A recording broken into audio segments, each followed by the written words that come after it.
Peace, fam. This Kwanzaa step into self-mastery with our Nguza Saba Challenge e-course. Slash from $599 down to $99. Why join? Because you get the opportunity to cultivate your growth. Tap into ancestral wisdom for personal evolution. Learn flexibly. On-demand videos, audios, and daily activities. Empower yourself. Build confidence and impact your world. This is open to all. No prior experience needed. Here's the perks. You'll get access to exclusive digital resources. You get a private group for daily motivation and discussion. Invest in yourself this Kwanzaa. Become your destiny's master and join the congregation of the mighty. Enroll now in GuzaSabaChallenge.com. Discount code Kwanzaa 2023. Limited time. This all ends January the 2nd, 2024. Take advantage. As the year draws to a close, we approach a time of reflection and celebration with Kwanzaa.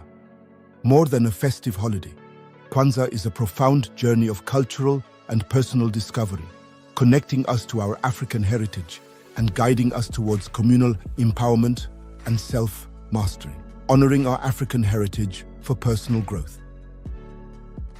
Kwanzaa is an invitation to jump into the rich traditions and values of our African culture.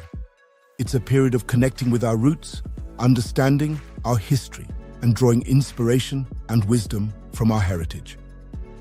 This exploration is pivotal in our personal development journey, offering lessons and strength that guide us in self-mastery. Fostering unity and community strength. Central to Kwanzaa is the principle of unity, umoja, reminding us of the strength found in collective bonds. It's a time when we come together, reinforcing our connections and working towards shared goals. By fostering unity, we not only uplift our community, but also find support and motivation for our individual growth paths. Reflecting on the 7 principles for personal mastery, the Nguzo Saba, or the 7 principles of Kwanzaa, are powerful tools for personal and community development. These principles, unity, self-determination, collective work and responsibility, cooperative economics, purpose, creativity, and faith, serve as a guide for self-improvement and community enrichment. They encourage us to introspect, set personal goals, and contribute positively to our surroundings. Celebrating African American culture and identity through music, dance, storytelling, and traditional ceremonies, Kwanzaa is a vibrant expression of African American culture. It's an opportunity to share and celebrate our unique cultural identity, enriching our sense of belonging and pride. Commitment to continuous improvement and growth. Kwanzaa inspires us to look inward, reflect on our achievements and challenges, and set aspirations for the future. It's a time to reaffirm our commitment to personal excellence and to contribute meaningfully to our community's growth. Join the celebration of cultural richness and self-discovery. Whether you're already familiar with Kwanzaa or are newly exploring its traditions, we invite you to join this enriching celebration. It's an opportunity for everyone to learn, share, and grow together, embracing the principles that foster personal development and community strength. Happy Kwanzaa. Let's honor our past, celebrate our present, and stride confidently into the future, carrying the spirit of Kwanzaa with us throughout the year. Be sure to like, share, and subscribe, and let's grow together. To learn more, go to freegnjecourse.com. Thank you for listening.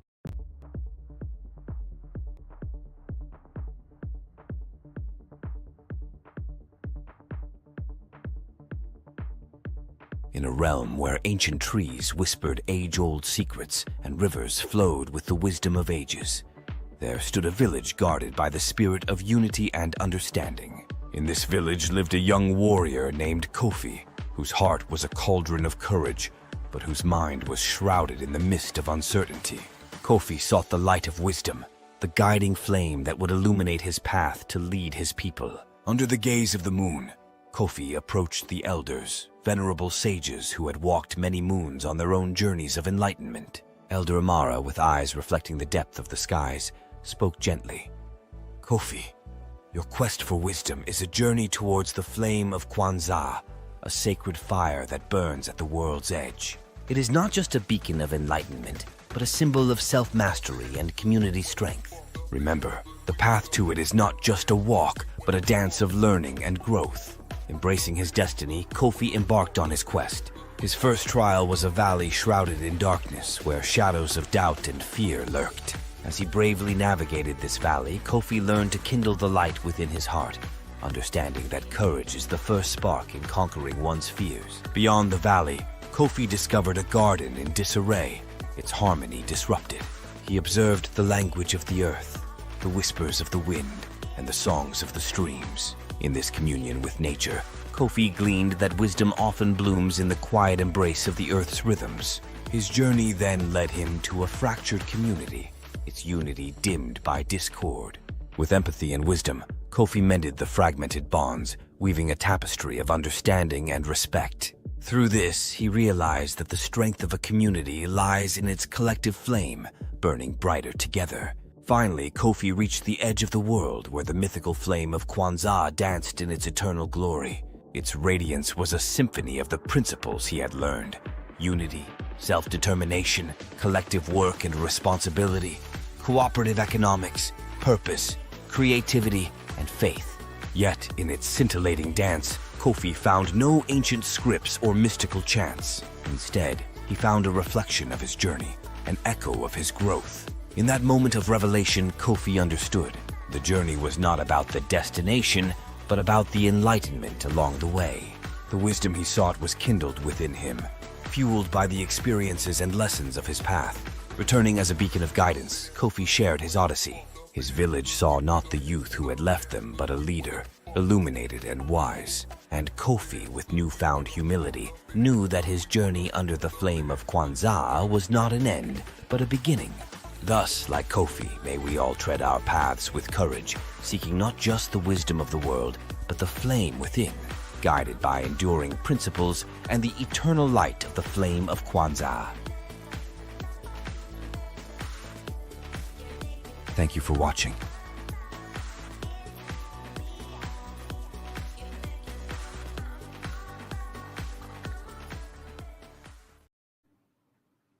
Habari gani, Ujamaa. Habari gani, Ujamaa. Greetings. Welcome to a Kwanzaa Minute, Day 4. Today's principle is Ujamaa. Ujamaa is cooperative economics. And today, we've already got lit the candle for Umoja, the black candle in the center, the red candle, the first red candle on the left for Kujichagulia, the first green candle on the right for Ujamaa, and now we light the second candle on the left, red candle on the left, for Ujamaa, cooperative economics. The proverbial poem for the proverb for the day is, when the bee comes to your house, let her have beer. You may want to visit the bee's house one day. And that's a Congolese proverb. So the proverbial poem for the day we call share and share alike.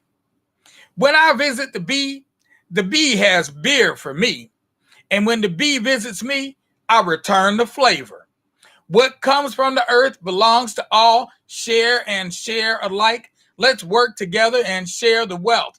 We like to call that reciprocity. I give to you, you give to me. That's the way it should always be. What comes from the earth belongs to all. Share and share alike. Let's work together and share the wealth. The need to have more than another is no more than unadulterated greed. Why do you need more than me when you can't even use it all? What comes from the earth belongs to all. Share and share alike. Let's work together and share the wealth. When we finally learn to share the wealth with one another, let us pray it's not too late to save the planet and the human race. What comes from the earth belongs to all. Share and share alike. Let's work together and share the wealth. Tutanana Nia.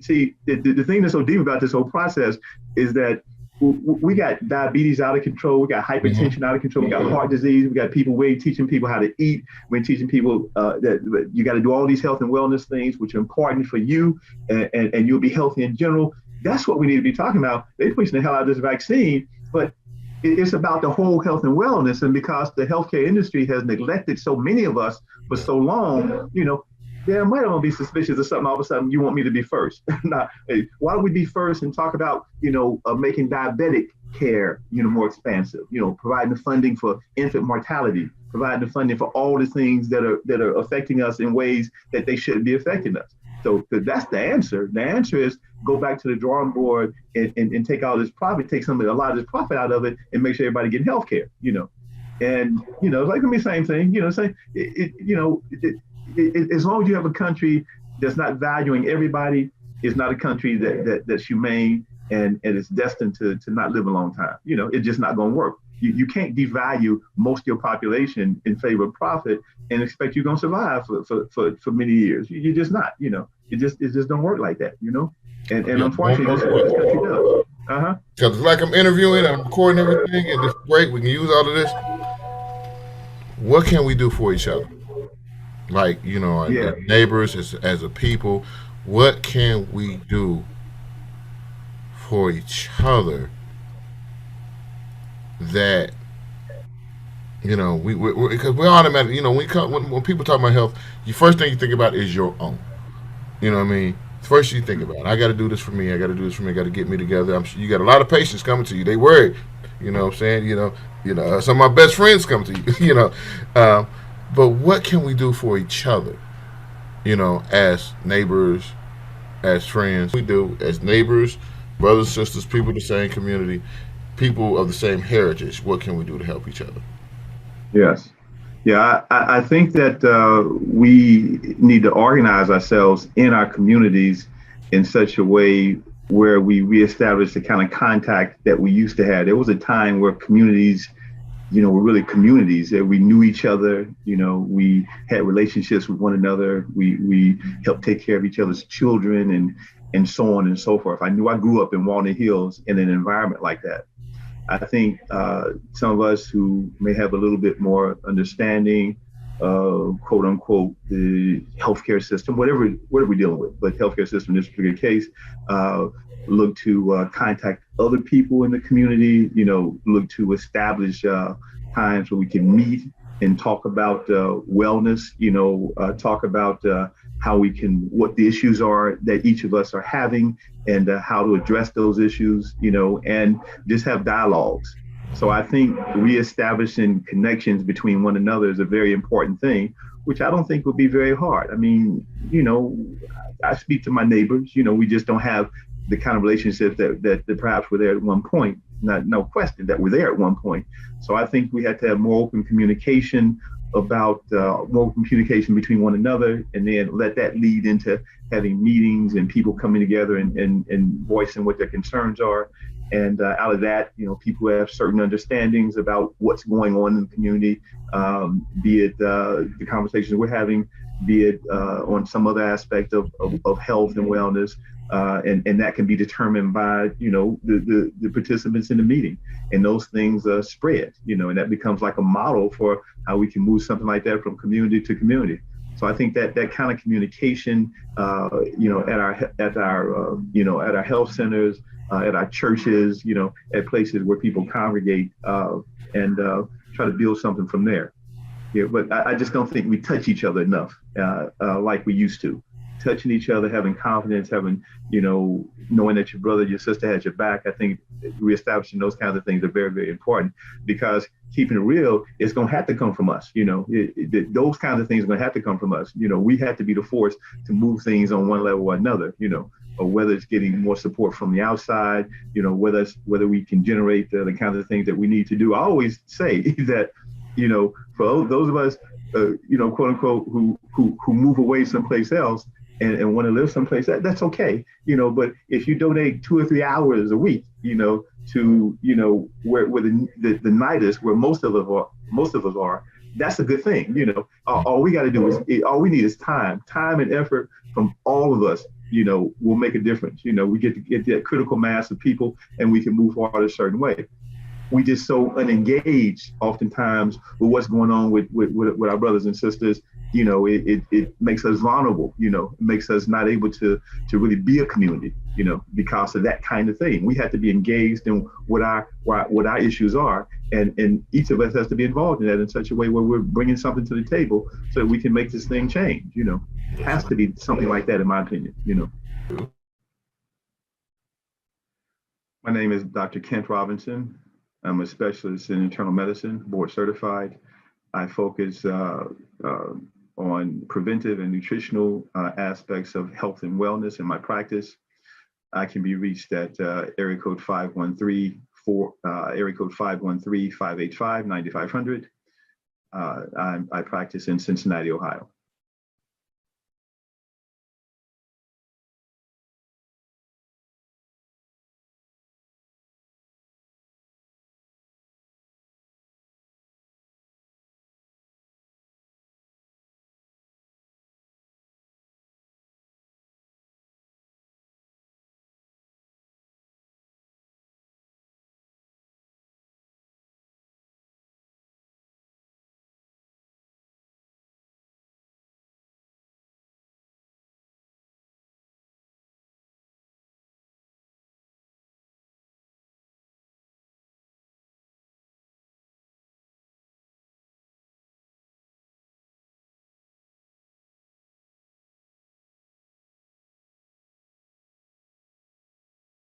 The problem here now is we're learning who owns the intellectual property of Black imagination. Now is going to be a 21st century issue. Jazz is great, but who owns it? Blues is great, but who owns it? And then if this is not capital, no wonder I can't make my own movies. Who owns the capital? If Black people have produced so much cultural wealth leave sport out, just in jazz and blues and gospel and American music that goes all over the world, how come they don't have a cent of that capital in order to extend and transform and transaction the future and the present imaginative process? How come they can't finance their own movie? Why are they still poor? If I even only owned Billie Holiday's music, I would make 20,000 movies. I'm sorry. So who owns the intellectual product of Black people? Intellectual literature, even now, Black publishers, for example. Ujamaa is a name that each of us need to know, and we need to sketch it in our minds. And if you have not seen the movie Sankofa, shame on you. You need to go get it. You need to buy it. Do not just watch it on YouTube. Buy it. Support this man's art and support what he's doing, because this brother changes lives. Because after you see Sankofa, you will never be the same. Now let's get this adventure started.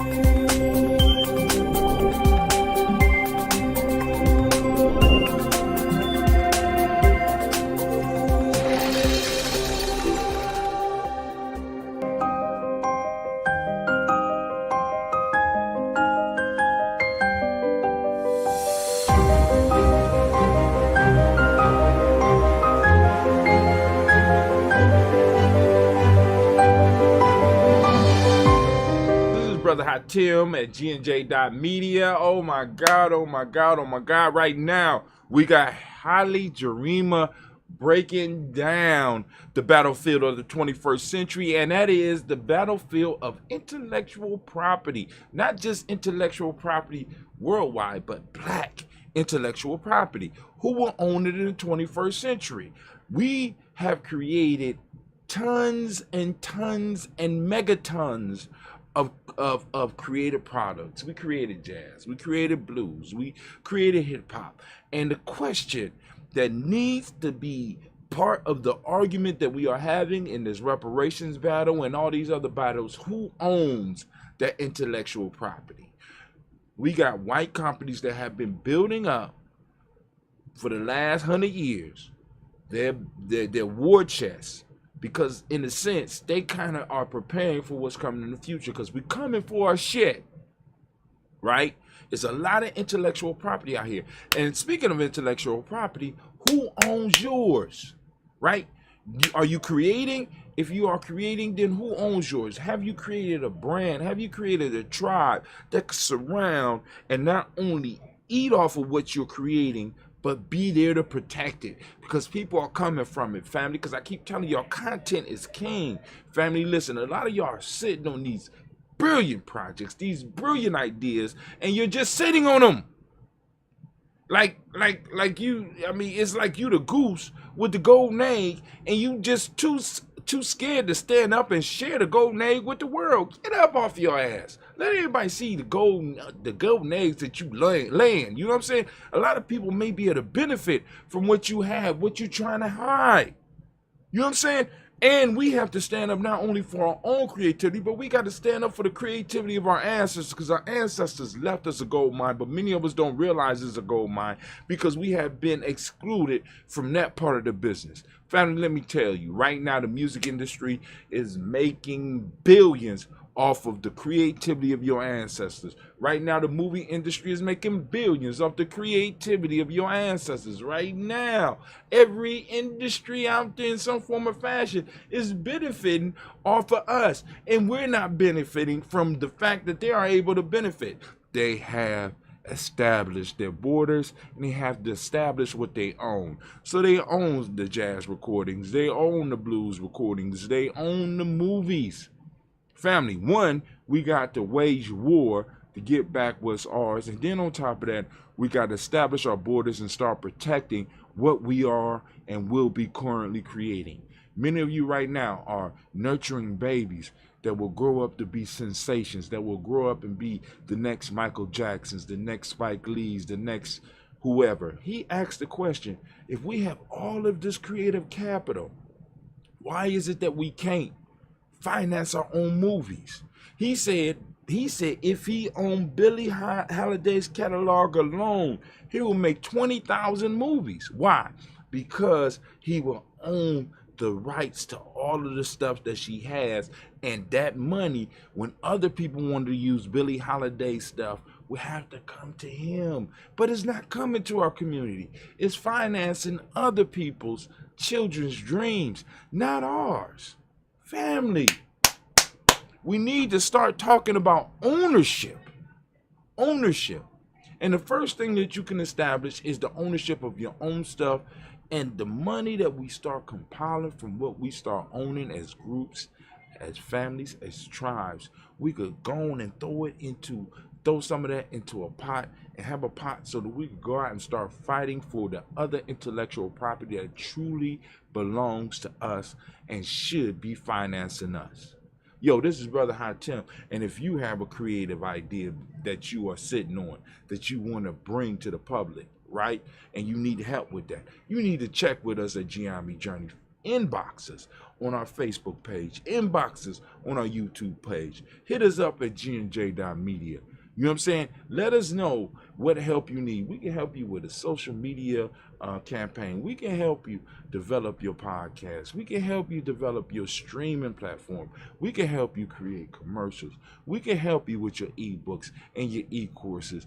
That's what we do. So go and plug in and join the tribe.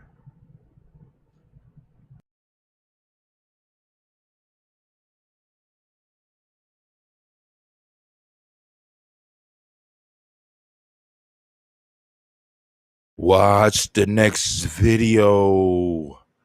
Watch the next video. Watch the next video. No, I'm just joking, family. Family, thank you for joining us. Be sure to catch us on the next video, family. Peace. Watch the next video. Watch.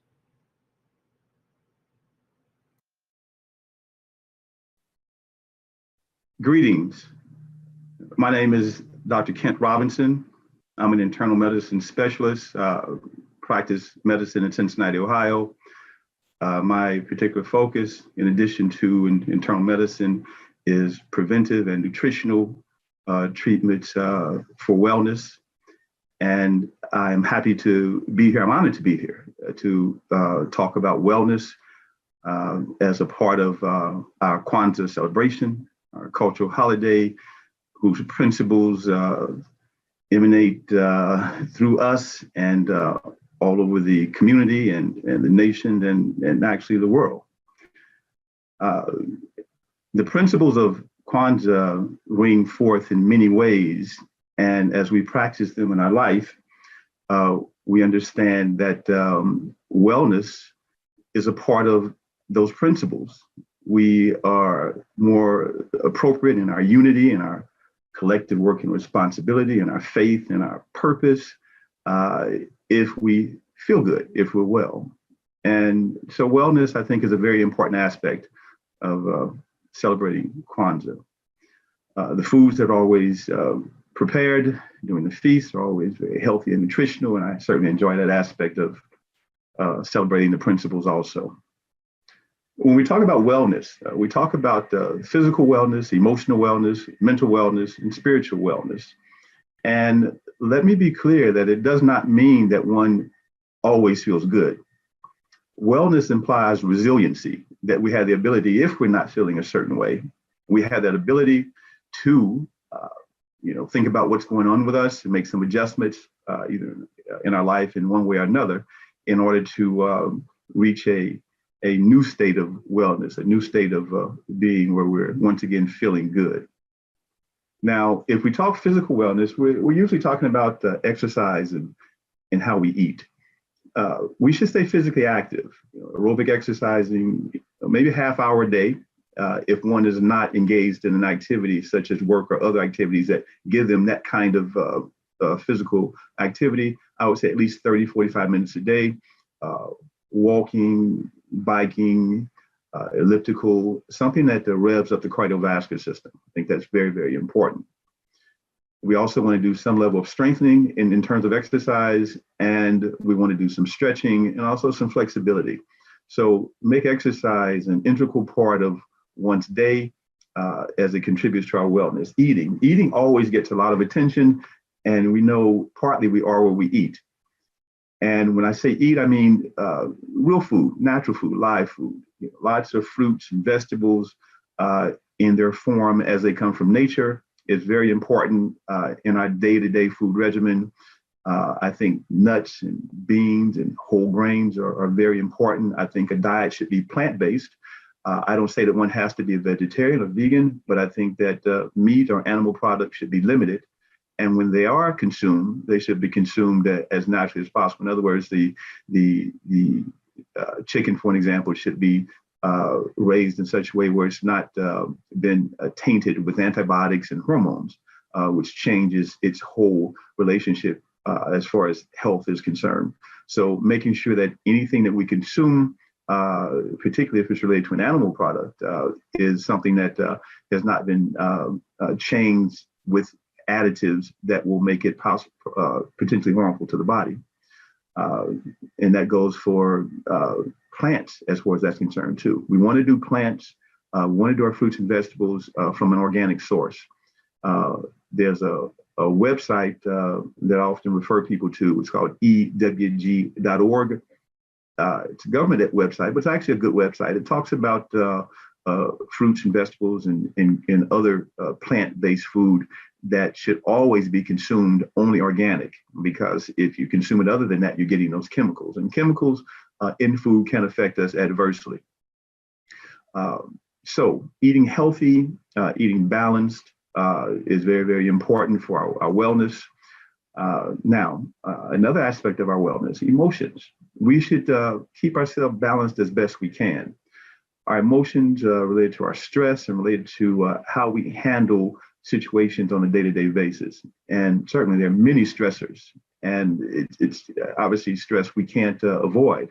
But if we run into situations where we're able to, or we're not able to handle a situation that causes a lot of anxiety, a lot of stress, then we want to make sure that we handle that situation, or we do something that helps not be in such a stressful state of existence.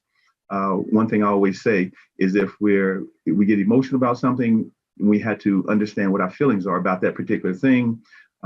If it's something that we can resolve, then we resolve it to the best of our ability. If in fact we can't resolve it, then sometimes we have to transcend it. We have to always remember that we can control how we respond to any situation outside of us. We can't always control that situation that's outside of us, but we can control our response to it. Why is that important? Stress is important to manage a certain way because stress affects our overall health. It affects our immunity, our immune system. It affects how we handle, how our heart works, how our blood pressure is, how our blood sugar is, how many things are, because stress, if it's uncontrolled and not regulated inside of ourselves, creates a hormonal dynamic inside of us that will oftentimes cause problems. Can cause, again, the blood pressure to be higher, the blood sugar to be higher, can cause stiffness in blood vessels if the stress is continual and not resolved.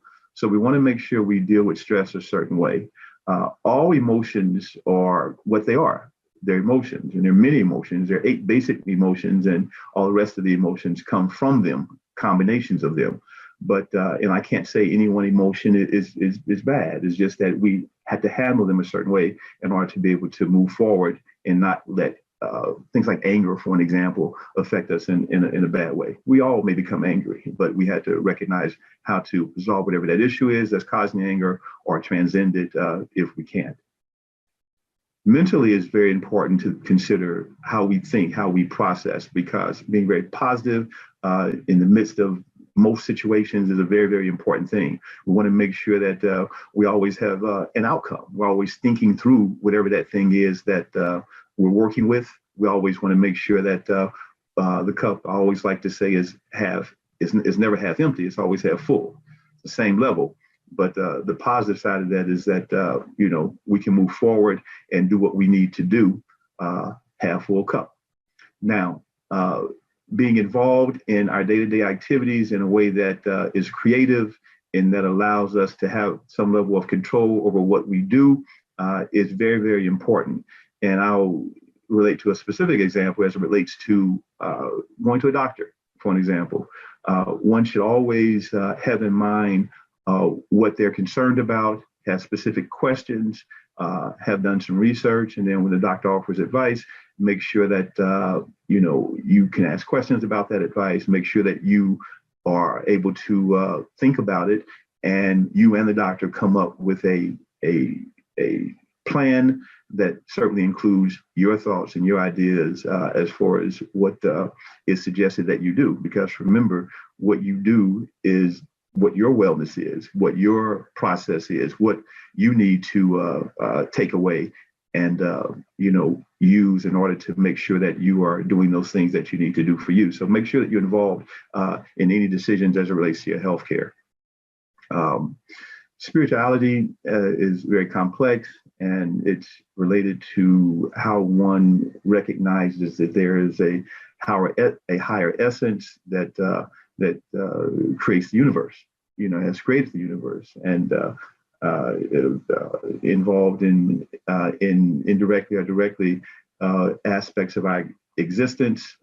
However one looks at that higher power, I think it's important for us to feel like that we're in tune with what that is. So as we move forward, we're able to have that as a point of reference. We're doing what we need to do. And it's in alignment with how we view what that higher essence is. So very, very important, I think, as part of our wellness. Now, as we talk about our physical wellness, again, diet and eating, our emotional wellness, how we handle stresses, our mental wellness, how we think about things and how we move forward in a positive way and are creative about our own personal wellness and our life in general, and our spirituality, our relationship to the higher power. These things are important. These aspects are important because one thing that we're faced now with is this virus called COVID-19. And COVID-19 affects our immune system in an interesting way. This kind of virus, it's a coronavirus. And there are, if you've had a cold, you may have had a coronavirus, but this particular coronavirus has different properties, whether it came from the markets of China or from a lab or wherever it may have come from. It's clear that this virus is very contagious. And it also can wreak havoc in our immune system. And that in and of itself is why I want to say that we really need to focus on having a healthy immune system. And we have a healthy immune system by doing the things that I've been mentioning, eating healthy, live food, fruits and vegetables, like I said, beans, whole grains, minimizing anything that's not coming from the earth the way it should come from the earth. And making sure we stay away, particularly the fast food circuit and the processed foods. Anything that's enriched, like an enriched flour product, I stay away from. I stay away from fast foods in general. I would make sure, again, every day that I drink a lot of water and follow some of the other tenets that I mentioned earlier. The importance of handling stress, the importance of eating right, the importance of being physically active, the importance of having a healthy mindset helps our immunity stay strong and balanced. So if we contract something like COVID, we're able to handle it better. Being healthy, being well, does not mean that one does not have hypertension, one does not have diabetes or even heart disease. It just means that one maximizes or optimizes what they have in terms of controlling those aspects. They keep a normal blood sugar, for an example. They keep a normal blood pressure. They do it as natural as possible. Sometimes medicine may be necessary, but many times one can do a heck of a whole lot, to lessen any medication needed if they're following a healthy lifestyle. Keeping the weight right, is another thing. Relative ideal body weight for an individual is very important. So the immune system is stronger if one is doing those things that are healthy and balanced, and that health and balance has to do with one being able to recognize if they're out of balance. Sleep is important. Getting adequate sleep. That could affect our immune system. So we want to make sure that we're doing those things that are most important for us. Now, as this virus, goes through our community, and it's unfortunate that it is the way it is, and we know that because of systemic racism and because of these things are entrenched in our society, we get these diseases perhaps more often, and we also don't get the coverage, the care sometimes that we may need. There's hesitancy to get to or go to a doctor, oftentimes or a hospital, because of past experiences, and sometimes we just don't have a health professional that we can trust and rely on. So it's very, very important for us to take care of ourselves. It's very, very important for us to make sure that if, for example, you contract the coronavirus, if you're short of breath, the big picture, with the virus that suggests that there's some problems. If you're short of breath, that doesn't go away. If your temperature is elevated, 102, 103, and it doesn't go down, or if you're coughing and you can't get rid of it, or if you're feeling so weak that you just can't function, if you're having those kinds of symptoms, you want to seek some coverage. You want to go to the hospital to be evaluated. You don't want to wait too long. If you start feeling those symptoms and you can see you're not going to shake it, you know how it is. If you're feeling something to say, wow, this is different. I ain't felt like this before. You need to go get it checked out. And that would be a very, very important thing.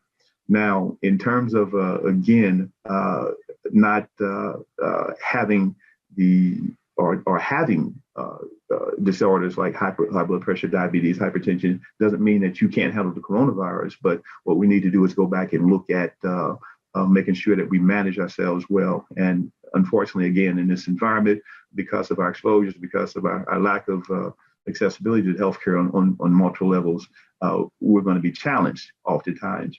But I will say, go to the hospital if you're not feeling well.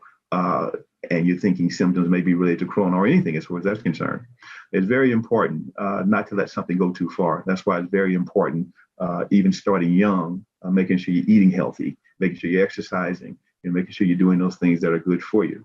Back to the COVID virus, vitamin D has been shown to be an important vitamin, and it's also a hormone. There's no tissue in the body that doesn't have receptors for vitamin D on it.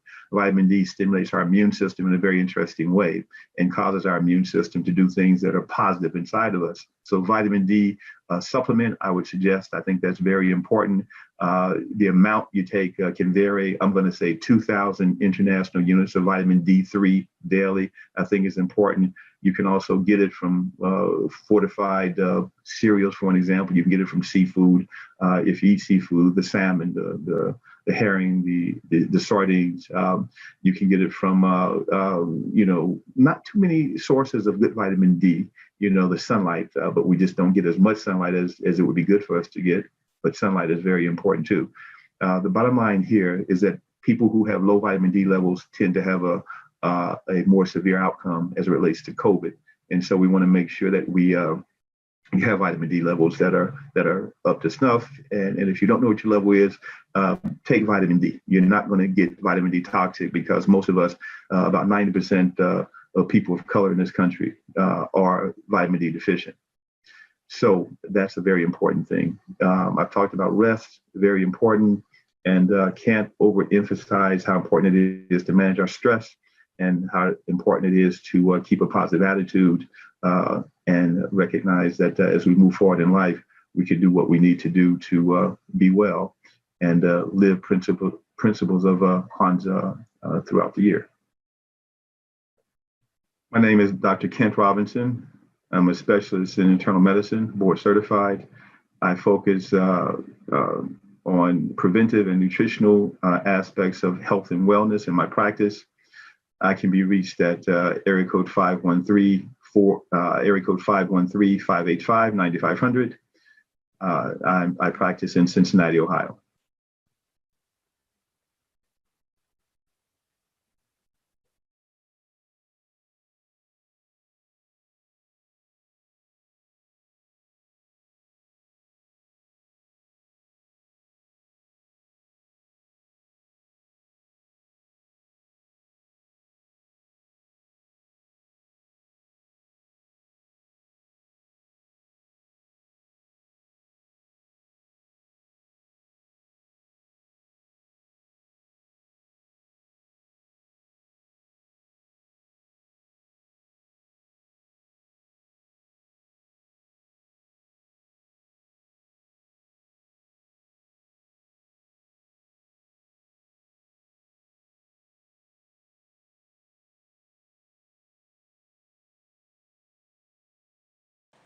Welcome, family, to another session of Kwanzaa Decades in Review. And with us today, let me introduce myself. I'm Kwame Keechler, and nation builder in the Tawi family village, and a member of the Ujamaa tribe. And with us today, we have Elder Kemba Nzinga, affectionately called Mama Kemba. And she will introduce herself, and we will get into the interview. Go ahead, Mama Ken, introduce yourself. Okay. Hi, everybody. This is Kemba Nzinga, elder in the Tawi family village. And I'm ready for the interview, Kwame. All righty. So, Mama Kemba, how were you introduced into Kwanzaa? When were you introduced to Kwanzaa? And what made you feel it was important enough to bring into your household and for the community to celebrate? Okay. My first Kwanzaa, I think just out of college. It was around that time. I was in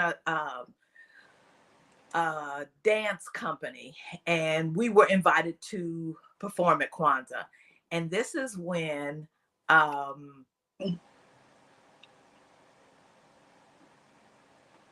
Dr. Nesbitt, who was the director of the Black Studies Extension Center at The Ohio State University, had Kwanzaa on Ohio Avenue at the old PAL Center.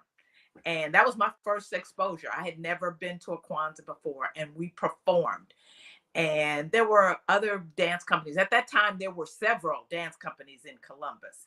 And we all met there and performed for Kwanzaa. That was my first time. And just so people have a general idea of the time period, when was Dr. Nesbitt directing the Extension Center? Sure. It was in the 70s, and I've been trying to think about the exact year. And I actually meant to contact Elder Falani to find out when this was. Okay. He's on the list to interview, so. Okay, good. Because I can't remember if it was 75-ish, 6-ish, 70-something. Okay. And that was my first exposure. And after that, I think that there were Kwanzaas going on in the community, and I just started attending the Kwanzaas. And we had a Kwanzaa committee, and each year we would have host of Kwanzaa for each day. So the first Kwanzaa of the year was probably the most exciting. I mean, people may not have seen each other since the last Kwanzaa. So wow. It was pretty exciting.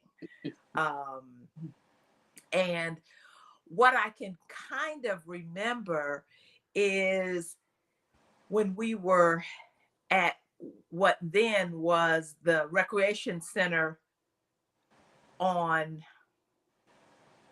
Du Bois. Okay. Next door was it was the recreation center right in back of the Mount Vernon Plaza. Okay. And that was pretty much the first Kwanzaa for a long time when I was taking my family. And I did not miss Kwanzaa except for the year that I had Nalo, who was born on December 19th. And I didn't make it to Kwanzaa that year. So we got a celebration coming up, huh? Yes. So that was the first time that I missed. And when I went back when she was 1 year old, everybody said, "Oh, this is why we didn't see you last year." So that's the one that I missed. But other than that, my family was there at Kwanzaa, like I said, and it was very exciting because we had, like I said, some of us hadn't seen each other during the whole year and would meet at Kwanzaa. At that time, Kwanzaa was an event that our community just did not miss. Okay. So there was something that drew you there. So what was that certain something that you were getting from Kwanzaa that, made you miss it when you couldn't be there and drew you there every year with your family in tow? Yeah. Actually, I met my husband right before the Kwanzaa season, and I exposed him when we were dating. One of our first times dating was at Kwanzaa. I brought him to Kwanzaa, and my family used to like to tease him about that. Is this must be some serious somebody that she brought to Kwanzaa. So that Brother was our said, first "I'll time. follow He had you." never been, which was right around the corner from his house. He had never been. And we met at Kwanzaa that year. And from then on, we have, practiced Kwanzaa. It was different than all of the commercial holiday Christmas stuff. And because we as a young family were trying to give our children something that had a more emphasis on our culture, it fit the bill. My husband was really concerned about what would happen if we did not, what happens if something happens to and it gets distorted. And then we've already started this with our family, so what do we do? So he was definitely somebody who was concerned about distortion or something happening in it, and it wouldn't be a part of it. And come to find out, Dr. Maulana Karenga was a little concerned about that also. So he writes about making sure that it's not distorted and that people don't carry it off with commercialism. And, he writes about that. I thought that was pretty interesting that somebody who I introduced to Kwanzaa was concerned about even, some of the founding, issues.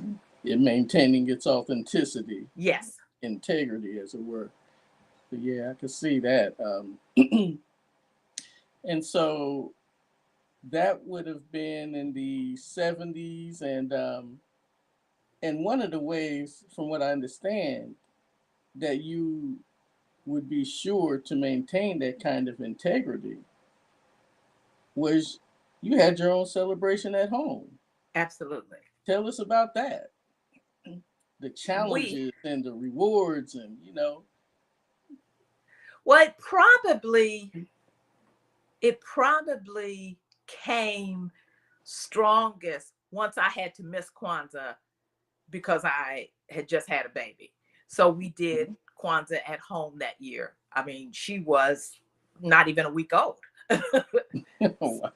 So, Right. and I did have a son that was going to be 2. So he was excited to be a part of it also. So, at almost 2 years old, he was very excited to be a part of it. We also decorated our house with the red, black, and green. And we had a chandelier in the dining room that we used to hang streamers on, red, black, and green streamers on. And to kids, that is big. That is pretty big.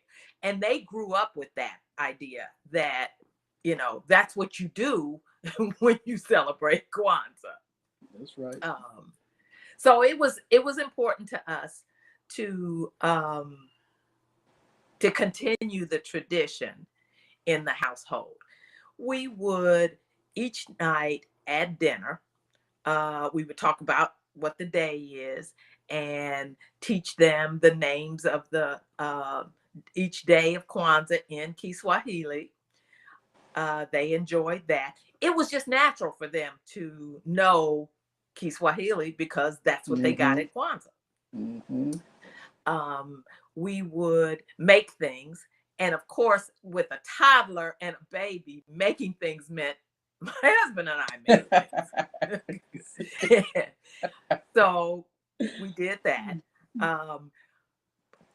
Popsicle stick boxes and coloring and preparing for this interview. I pulled out some of the old Kwanzaa activity books that we used, and they are really nice. Young people could very much appreciate arts and crafts. I mean, they do. They appreciate arts and crafts. So that's what we did. Yeah, we're gonna have to Kwanzaa. share some of those with Baba Greg and Mama Fadia. Yes. Yeah, so we have to. Well, we have to make plans to do that because I know we were going to do that through Mama Alona at one point. So yes, that's still in the works. So talk to me a little bit about the evolution of Kwanzaa that you've seen over these past couple of decades. Well, I think that I consider myself, and I used to call it a purist, but I don't really want to use that word. What I would say is I'm older now, and I like things the way I like them. And I'm okay saying that, and I'm okay being like that. I now have grandkids that I'm doing Kwanzaa with, and we're doing it the way we did it with their parents. Right. We're making things. We're learning language. And it's more important to me to give the grandkids the foundations of Kwanzaa, and as they get older, they can do the ad-libbing. Now, I think that it's important that they get the foundation and they get our concern for losing really what it is before they're exposed to, the 2.0. Right. Baba Tony often talks about tradition and reason. And I will often use the saying that before we start changing the tradition, yes, let us understand why things were in place so that when we do add on, we can maintain that authenticity, that integrity that was meant. And so I truly understand the heart of what you're saying.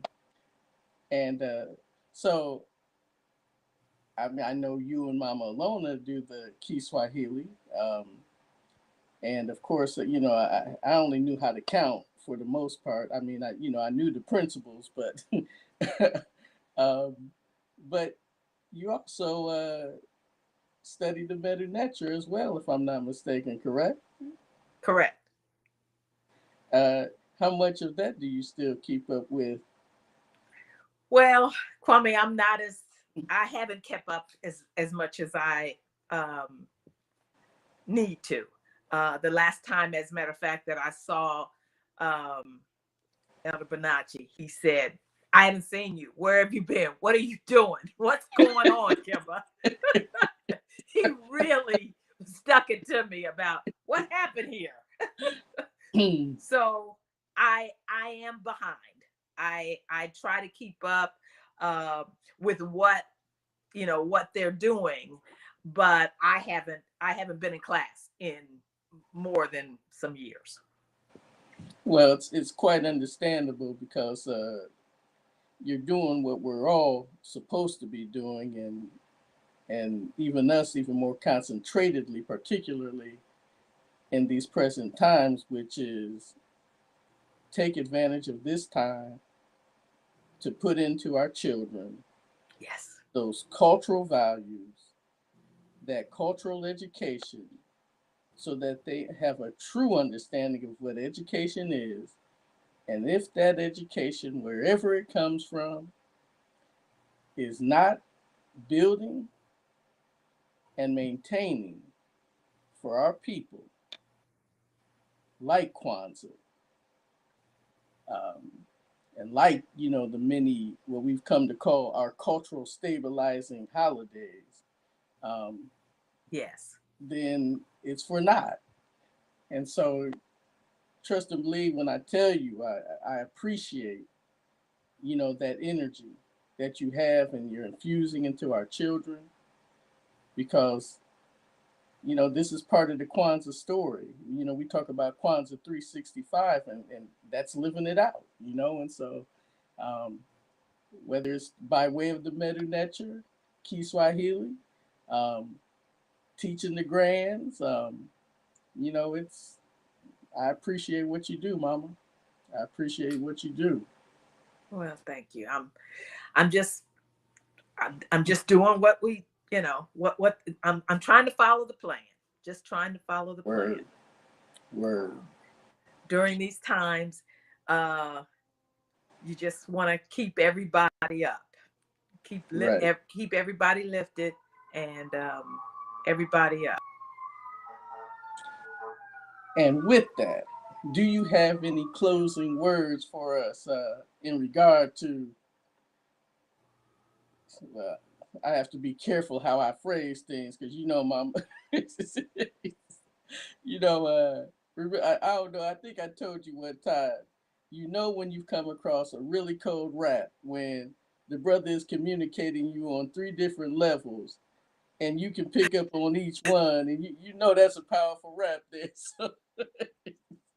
So, with this notion of keeping our minds, our hearts, our bodies, our spirits, if that's what the term folks like to use, our emotions, our intuition, where we need to have them to move us to the next level.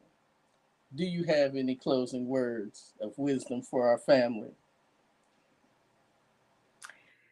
I think my standby and something that keeps me motivated is an old adage that is very sacred to me, and it's each one teach one. Ashe.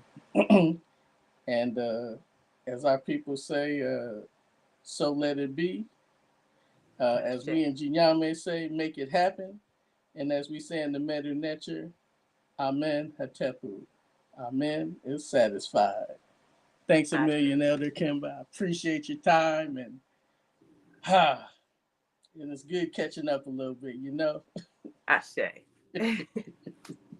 Thank you, Kwame. One love. All right, Hatim.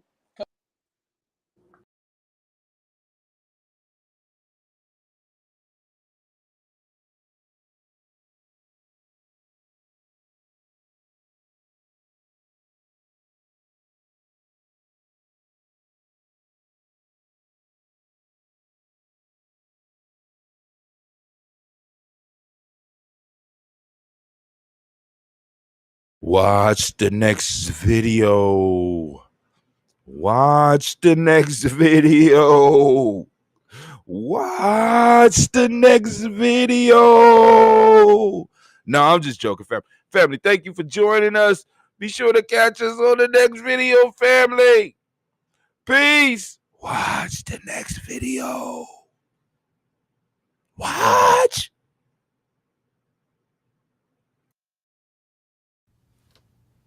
My name is Dorian Wingard. I am 48 years old, a proud 48 years old. Today is Wednesday, July 17th, 2019. We are in Columbus, Ohio, and in the short north neighborhood of Columbus, Ohio.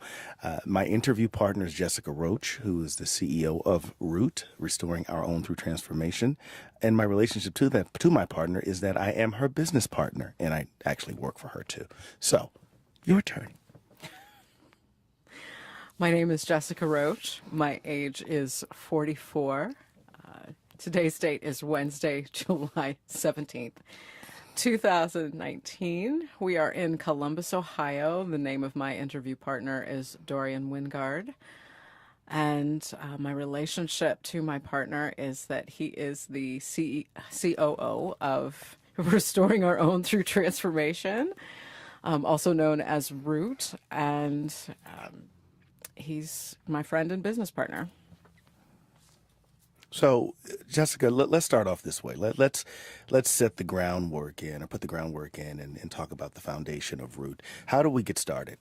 In my kitchen, having a conversation, I called you up one day and I said, I need to talk to you about this idea that I have, which I've done frequently throughout the almost 20 years that we've known each other. But why me? Random phone calls. Why me?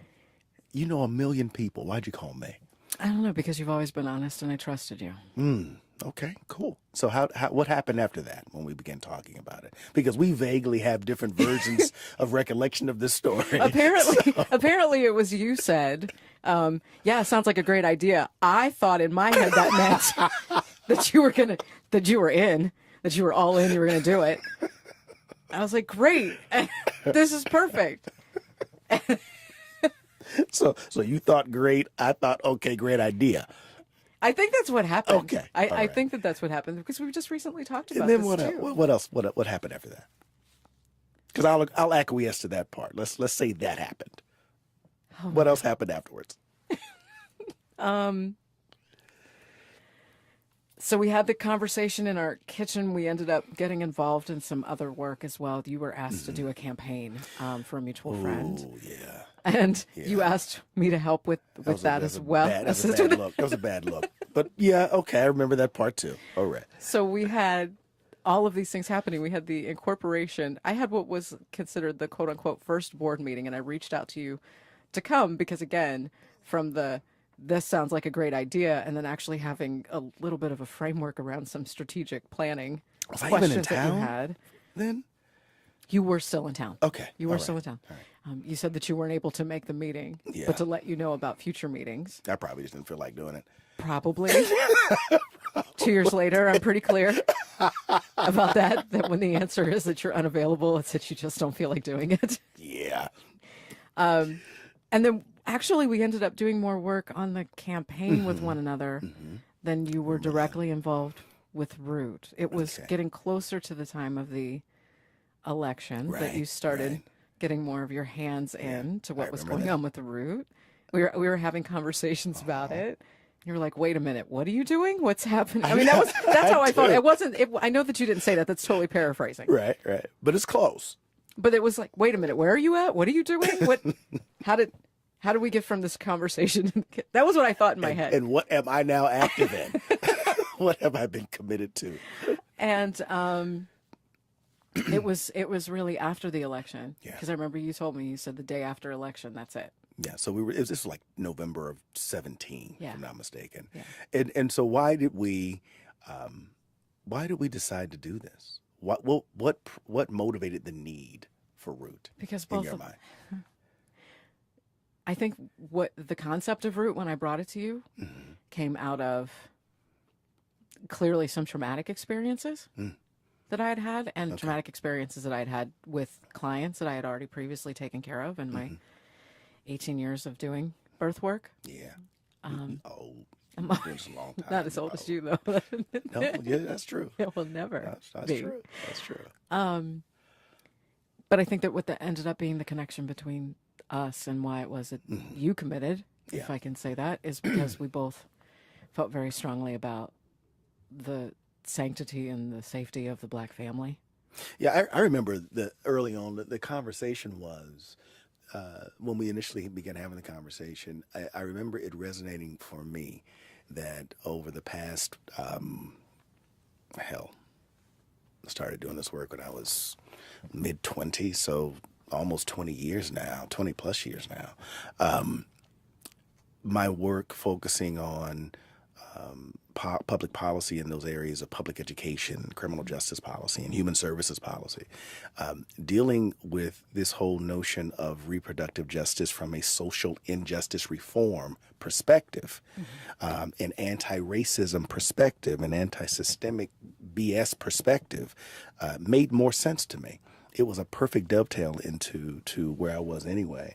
And I remember thinking that Jessica Roach has always been a strong person. She's always been a strong and focused woman. She's always been a person who is an advocate for those in the community who could not very well advocate for themselves. And so it made sense for me to say, yeah, let's go ahead and do this. Let's see what happens. This would have been like the third startup that I had been working with and working on in like a 2 to 3 year period. So it made sense to do it. And so once we began to actually say, okay, clear everything out, this is what we're doing. What were your thoughts at that point? Were you happy? Were you excited? Were you scared? Were you focused? How did you approach it? Nervous, excited, scared a little, and definitely frequently thinking, oh my God. I mean, the reality of how quickly things started coming together when you and I really finally settled in and focused on this together, or at least in my perception, right? Because we've had that conversation too. Like you said, you were focused, and I have said, I didn't know you were focused, but I'm also really, I do too many things at once. Sometimes I'm all over the place. You know, just how the understanding of how important this really was, and that I've always said, and we've always talked about this, like this is bigger than us, and just really seeing how big that really is and what that means, and the responsibilities that go along with it. And just, I think my own personal fears has always been, I don't want to misstep, and I don't want to let us, and I mean that in the collective us, as Black people in our community, down. Well, I remember. I don't want to let you down. I get real nervous about that. I get really letting me down. That's not going to happen. I'm not going to let you do that because I don't want to disappoint myself. So I'm not going to let anybody else do that. But I remember thinking, okay, I've seen a version of this script before. I've seen a version of this movie before. What is different? What is unique? Why is this something that I should put my talent and time to? Why should I sacrifice family, all this kind of stuff to focus on this work? Because this work's not easy work. You start doing this kind of stuff, it takes time away from everything else that you like and love, and you got to focus on it. So I remember thinking the timing was right. I remember thinking that the tenor of the conversation was right. I remember thinking that that the way we were speaking about it and what we wanted to do was right. And in my brain, there was nothing that could stop us or stand in our way from doing it. So why is this work? Well, let's back up, because I don't think we've said what this work is. So what is Root? What does Root do? And why does Root do it that way? Root is a Black women-led reproductive and birthing justice organization dedicated to addressing Black maternal and infant health from a family-centered perspective here in Columbus, Ohio. Now, that's the that's the elevator speech that's mission? The cookie cutter elevator speech mission statement, which we've already talked about, has already evolved. Absolutely. And will change. Root really is here to make sure that we address what is considered the quote-unquote, and what has become kind of the pop culture, pop media, the popular perspectives regarding Black maternal health, Black infant health, really from a grounded Black family perspective, looking at it from the structural determinants versus what are considered the social determinants. To explain that real quick, it's really recognizing that it's not about our race, it's about racism and the institutions that have created the consequences. And why it is that we have what are considered quote-unquote health disparities. And really, I think one of the things that we do the best job of is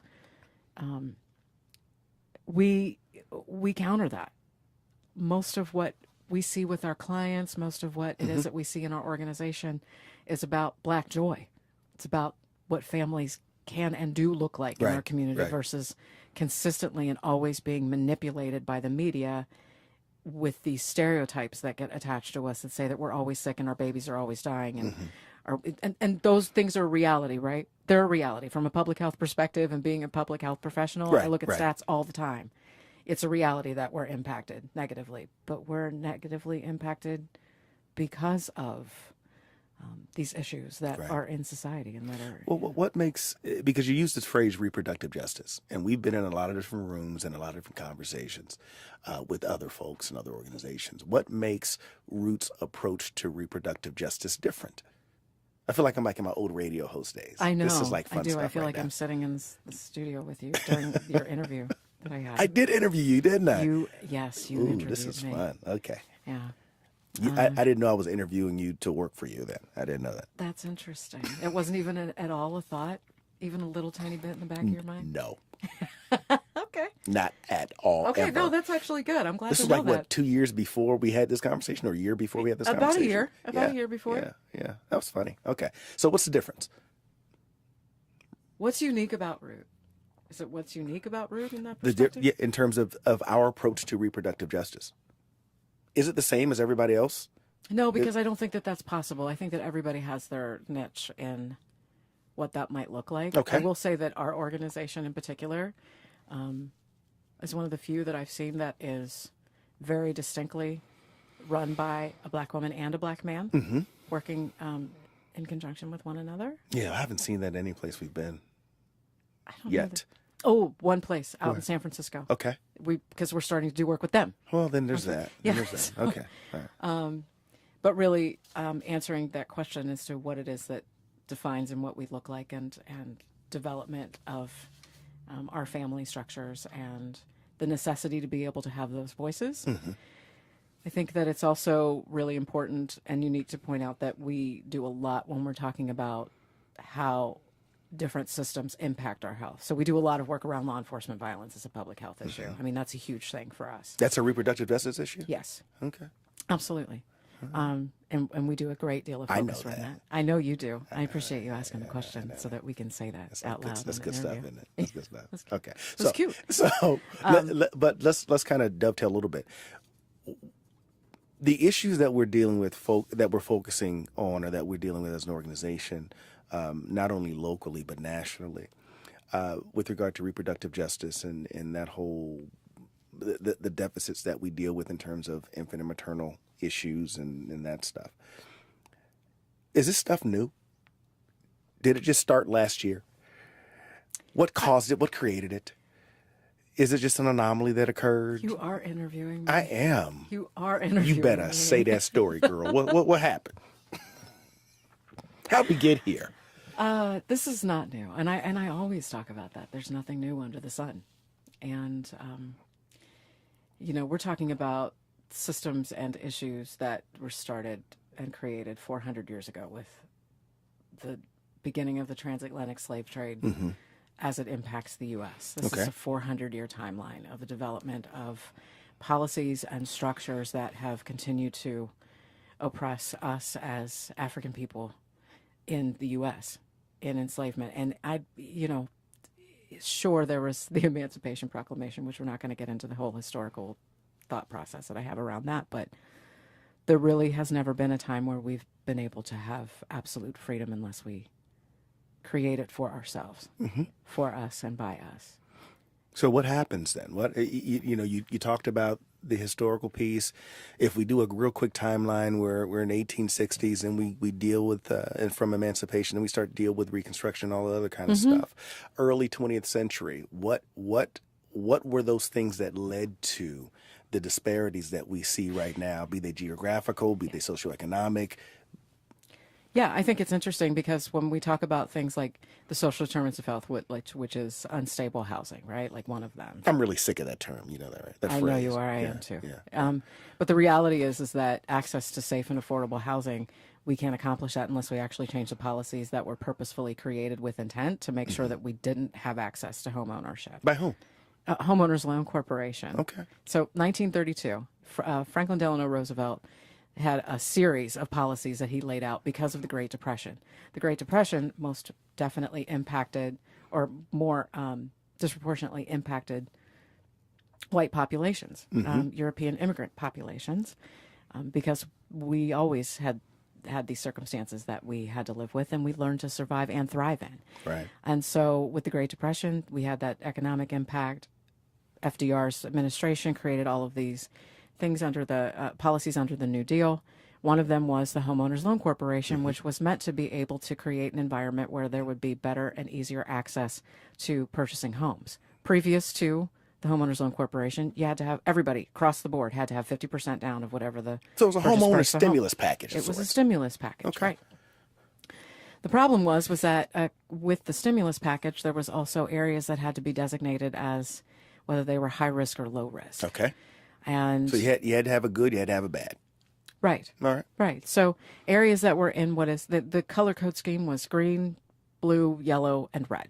Green means go, just like a stop. Is that where is red. the term redlining comes from? That's where the term redlining comes from. Okay. And so people that lived inside of the redlined areas were considered high risk and had very little chance of being able to originate a home loan. And if they could, it was going to be an exponentially high down payment, really high interest rate, everything possible that would keep you from being able to own a home. The dominant population within redlined areas were us. It was us as Black urban folks. The untouchable areas, the areas that didn't have high rates of home ownership of the residents that lived in them, the absence of the supports and the resources and the systems and the structures that supported home growth areas or areas where home ownership was growing. Yes. Okay. And so the absence of those support services and those resources then creates what? It creates economic instability. It creates housing instability. So you take it to the next step. Instead of always talking about our scarcity within that and how we don't have home ownership, there has to be a benefit and a balance to that. And populations that benefited from that were those that lived within the green line areas. Those that lived in the green line areas were very stereotypically white Anglo-Saxon Protestants. And so they had... This was nationwide, correct? Nationwide, over 239 cities that we're aware of that were surveyed and subjectively redlined or greenlined, put into these zones to determine whether or not it was a high-risk area or a low-risk area to have a loan origination. So isn't it a big leap, though, to draw a causative relationship between that historical activity and the contemporary issues that we're dealing with right now in the 21st century with regards to high infant mortality rates, high crime rates, high home instability rates, food insecurities, those kinds of things? Isn't it a big stretch to draw that bridge between the historical events you just talked about and what we're dealing with now? I could see where for a lot of folks it's really hard to connect the dots, but if you take a look at the policies that continue to develop out of the Homeowners Loan Corporation, like the FHA, GI Bill, and also, quite frankly, most recently, the study and the work that we've done of the maps. 100 Healthy Start sites across the country. All of the areas that have high rates of Black infant mortality directly overlay with those areas that were previously redlined or yellow-lined areas, including Columbus. So Roots work then, the way I'm hearing you talk about it, is grounded in a historical context of causation. That's what I'm hearing. Yes. And as a result of that causation and the effects of that, we then now exist to stand in the gap to say what to families? We do our best to try to make sure that we empower our families with the information and the knowledge that they can have to be able to make the best decision possible for them. We do our best to make sure that they have all of the information in regards to access to resources and why some of those resources aren't there for us as well. So that's always really important.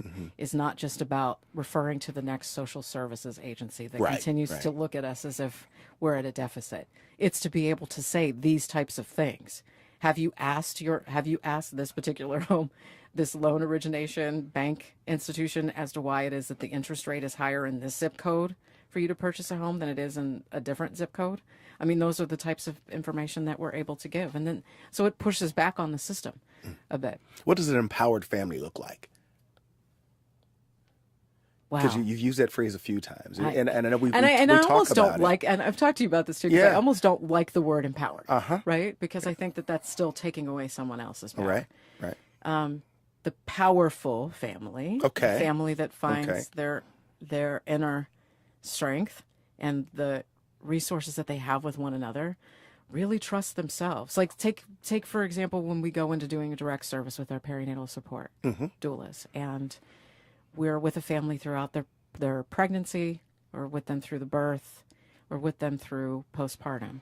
One of the things that I'll always say to the doulas is, you know that you've done your job when you are no longer needed in the room. That's right. Work yourself out of a need Absolutely. to be needed. Because they're advocating for themselves. You know, I get to see dads in there with their partners and they're having a baby, and he's the one that's articulating and saying the things to the hospital staff that, you know, don't ask this question right now. Like, my wife is in the middle of a contraction. Like, this is not appropriate. Or I'm saying that we don't consent to this because we had this conversation with our doula before we came in here. So we're going to follow that. Just being able to see what that looks like when we, as the support people, get to support the family. Right. And do still continue to provide that level of advocacy when necessary, but really when we get to watch that's working in and of itself. So what else does Root do? I mean, so we're talking about power. I don't know, Dorian. What else does Root do? Because we've been doing families. interviewing of me I for know, quite a while. I don't want to talk. And I know you've really enjoyed doing that. But I'm really interested to know what it is that you feel is important about Root and why it is that you continue doing this work. I don't have a choice. I don't. And part of I think you might better explain that for the audience. I will. Part of who I am as a black man in this country, in this era, requires a certain accountability and responsibility. And so my entire career, my entire academic process has, all from wherever to now, has been focused on and situated in service and a loyalty and allegiance to my family, my community, and my people, folks who look like me. And so, you know, you'll have some that will say, well, that's this and that's that. And it's neither. It's really about being accountable to your center. And so the work that Root does for me, situated within family and focused on family, is the most powerful work that you can do. And so for me, not to do this work would be like me not loving myself. That would be stupid. And so I focus on it in that way. So are there other types of work that can happen that could fulfill those particular areas? Absolutely, because I've done those in my own space, in my own life. But this is the culmination of that.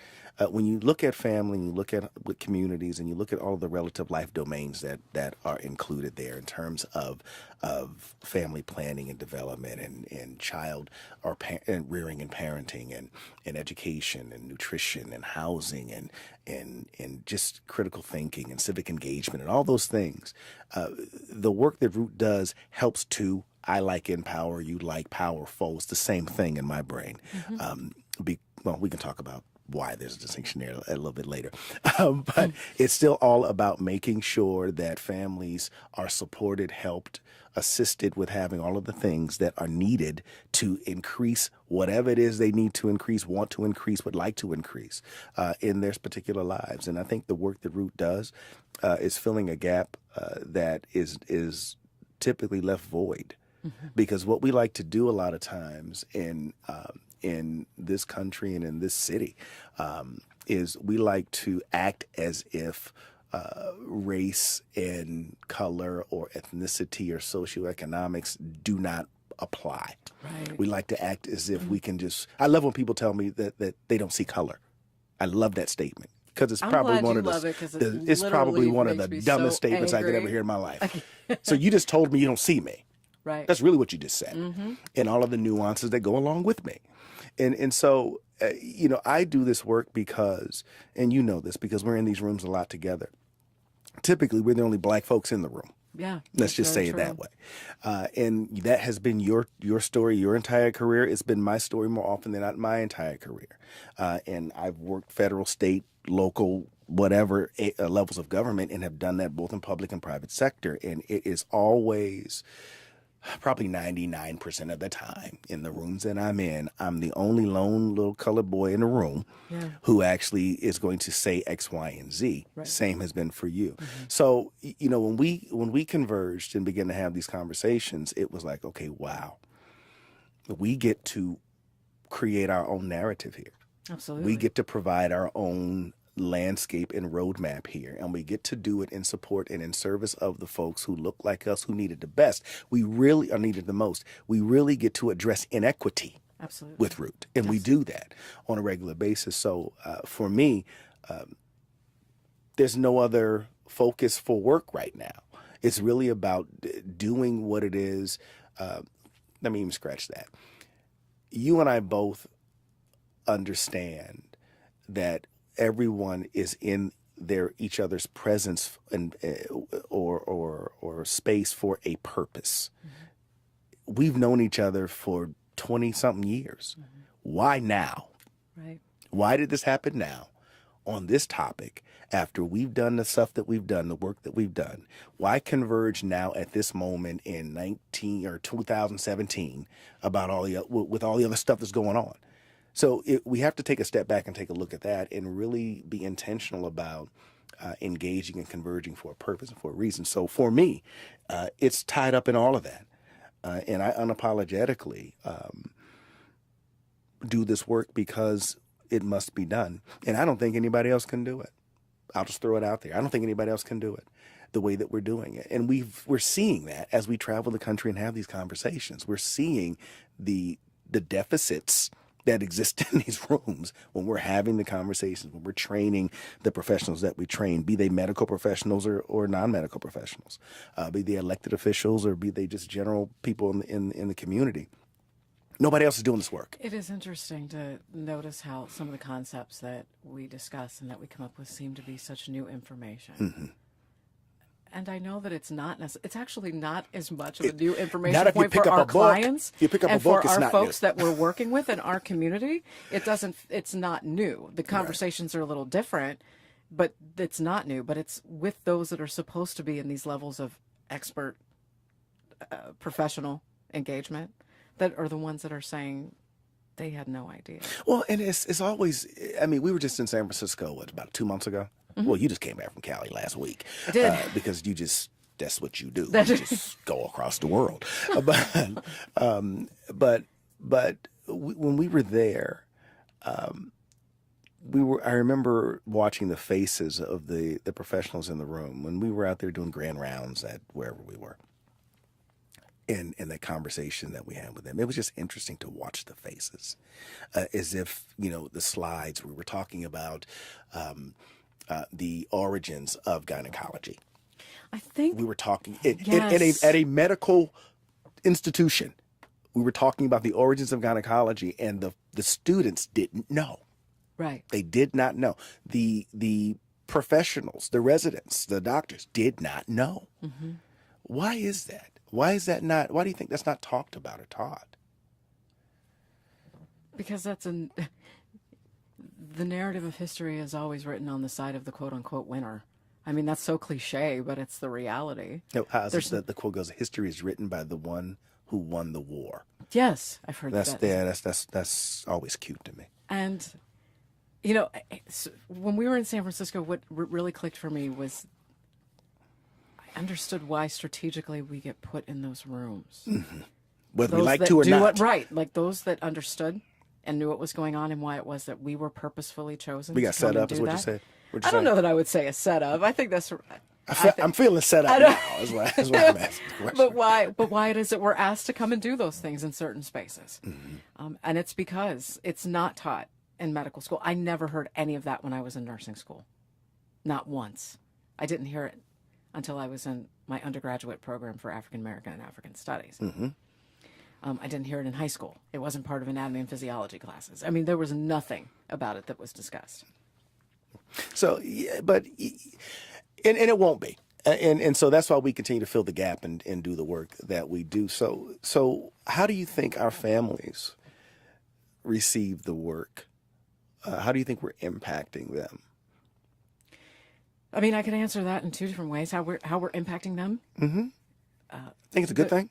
Good stuff. The testimonies and the stuff that they've had to say is that it's good. I mean, a lot of the first clients that we got were all from word of mouth, and it was because of folks that I had worked with in the 16, 17 years previous to starting at Root, to those that came into Root as an organization and then were referred, and are most of the time they're saying things like, especially because we get a lot of clients that have already had a previous birth experience. That's right. They're coming to us because they want something different, and they're saying that it's different. How are the doctors and medical professionals receiving us? That in the depends. hospital? It's extremes. It's You extremes. should have saw your face right there. Your eyes got all big. It's extremes. Okay. It's either they really, really, really, really love us, and they know that we're there with a purpose and that we know what it is that we're doing, and they respect our autonomy in that space, or it's the flip side of that, and people become verbally and physically violent.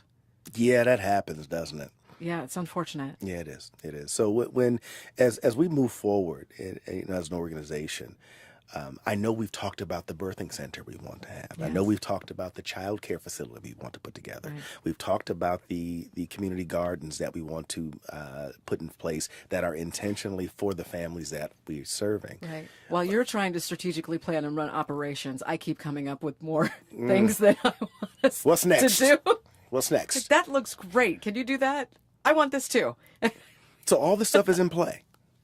What type of policy changes would you like to see occur right now? Give me 30 seconds of the top 3 items that you would love to see changed right now. I think that there needs to be a reallocation of funding, not to implicit bias training, but to absolute anti-racist, in particular anti-Black racism training for all medical and healthcare professionals. And it can't be just a checklist. It has to be ongoing with a certain amount of hours per year. Interesting. Okay. Number 2. I would like to see a reallocation of funding that goes to what are considered crisis pregnancy centers to actually go to community-based organizations like ours, or like Birthing Beautiful Communities in Cleveland, other organizations that are similar to ours across the country, so that we can actually get started with the work of early prenatal care, which is often what we do anyway when we get to see our clients when they first become pregnant at 5 and 6 weeks, but most of the clinics in the area don't see them until they're anywhere after 9. Yeah, don't get me started on that. Right, we don't have enough time. Number 3. I would want to see actual policy development, and this is general because I only have a third. Okay. I would like to see actual policy development that would disrupt and dismantle previous policies that were put into place that created the consequences of the social determinants of health, and reallocate funding in an equitable way so that we can have things that would allow us to develop That's a generational long wealth. number 3 there, lady. At the very least, we know that generational wealth comes from being able to have home ownership. Shift that funding that you put into rental subsidies and these programs to, quote unquote, help us and allow us to be in a space to be able to develop our own equity so that we can have it for generation after generation. And you think those 3 things will address and or significantly decrease the mortality issues that we're seeing? Absolutely. And according to the maps and the research that we've done, that's what it says it will do. Hey, brought up data. Maps, research, data, right? That's real stuff, right? It's real stuff. It's the stuff that they say you have to use to validate. So how large is Root as an organization? How large is it? Yeah. We have approximately 20 active people that are within our organization. That includes administration and our perinatal support persons. Are you satisfied with the growth, with the movement, the trajectory of the organization? I think it's amazing, and I also think that we could That's do why a lot more. You freak out every day when it's moving forward. I'm amazed and I'm humbled all the time by the reception that we receive from our community, from some of the national attention that we've gotten from the partnership and the alliances, like with Black Mamas Matter Alliance, and being able to develop those relationships. I am consistently humbled by that. Yeah, and it's good stuff. It also means that I feel that from a real place and weight. Not like warm and fuzzy feel, or heavy weight of the world feel. Both. It's a both and. It's a warm and fuzzy feel, and I know that we can do it, and also the weight of wanting to make sure that we grow when we do it and that we expand in a way that's going to best serve us. Well, like the great philosopher Sean Carter said. Oh, here we go. Difficult takes a day, Impossible just takes a week. We'll be okay. We'll be okay. So what are give me your closing thought is in terms of what you want folks to know about Root. No, I got to do that. Closing thought. I have to do that? You have literally made me talk through most of this 40 minutes. You are Black woman. You are enough. You are autonomous. I can't make you do anything. You are a strong Black man, fully capable of articulating for himself. Yes, ma'am. I can. So ask me the question. What are your closing thoughts? I want to know, what are your closing thoughts and what do you see for us? Oh, I see Root being the premier example and model for how community-based organizations engage social challenges within their communities. Period. End of sentence. Everything that we're doing is scalable and repeatable. There is no issue there other than allocating the resources for us to be able to do that. So I would like to see a Root presence in every urban community in this country. That's what I would like to see. I would like to see Root in positions to promulgate rules for state departments and communities. Nobody can see me sweating right now. I'd like to see all of this stuff. I'd like to see us active in policy recommendations moving forward, not just rooms of old, middle-aged white men and women making these decisions for us who are elected folks. I don't want to see that any longer. I want to snap it. Because there's no excuse for us not to engage those folks who actually have boots on the ground and know the work and know the scholarship and know the research and know how to deliver the services. I don't want to see any more empty conversations and commissions and task forces that just produce reports that sit on shelves. Right. I don't want to deal with that anymore. So I think that Root is a leader in this space. I think that Root is a leader in any of these policy conversations that exist. So I want to see us in that way. In a more practical sense, the birth centers, I want to see those in place because we know what we can do for ourselves and our communities. I want to see housing supports. I want to see those nutritional balances in place. So for me, we are amazing. We are the best. We're going to continue to move forward and do that. Answer your question? I think that's rather clear. You sure? Yeah. You sure? And let me end with this. Well, I'll end my statement with this, and then you say whatever it is, you say, because you always like to have the last word anyway. So, well, I said it. That might have been a dig. I said it. That might have been a dig. It is. But I know for a fact I would not want to be doing this work with anyone else other than you. I wouldn't do it with anyone else other than you. You are the standing rock partner that anybody in this work would want to have. So I'll close with that and say thank you. I think that was on purpose to make me be speechless. It was. All I have left to say is the same. I really am at a loss for words. I want this date to go on the calendar again. It's Wednesday, July 17th, 2019.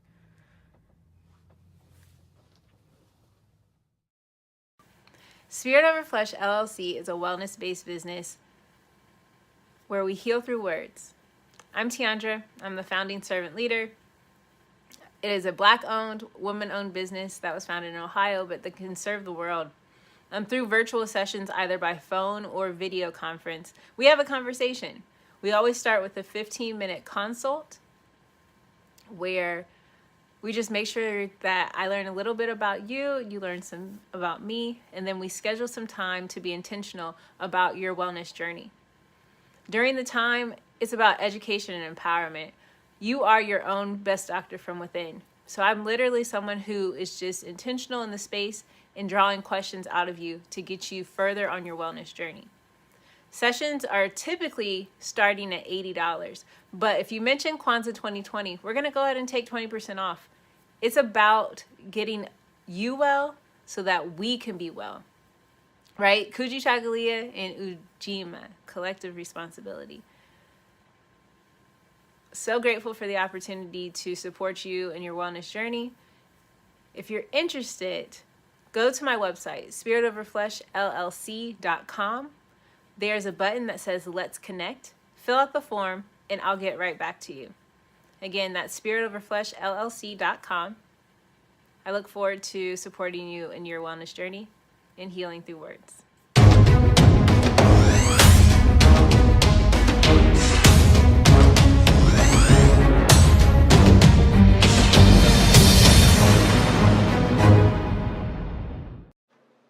Are you heading out of town or have a special occasion? What about birthdays, anniversaries, or reunions? Get the best deals and inexpensive rental car rates, midsize sedans, compact cars, and more. We have a variety of fleet vehicles to accommodate any and all of your rental car needs. Make a reservation today at your local budget rental car on Hamilton Road in Whitehall. Call 614-863-7500.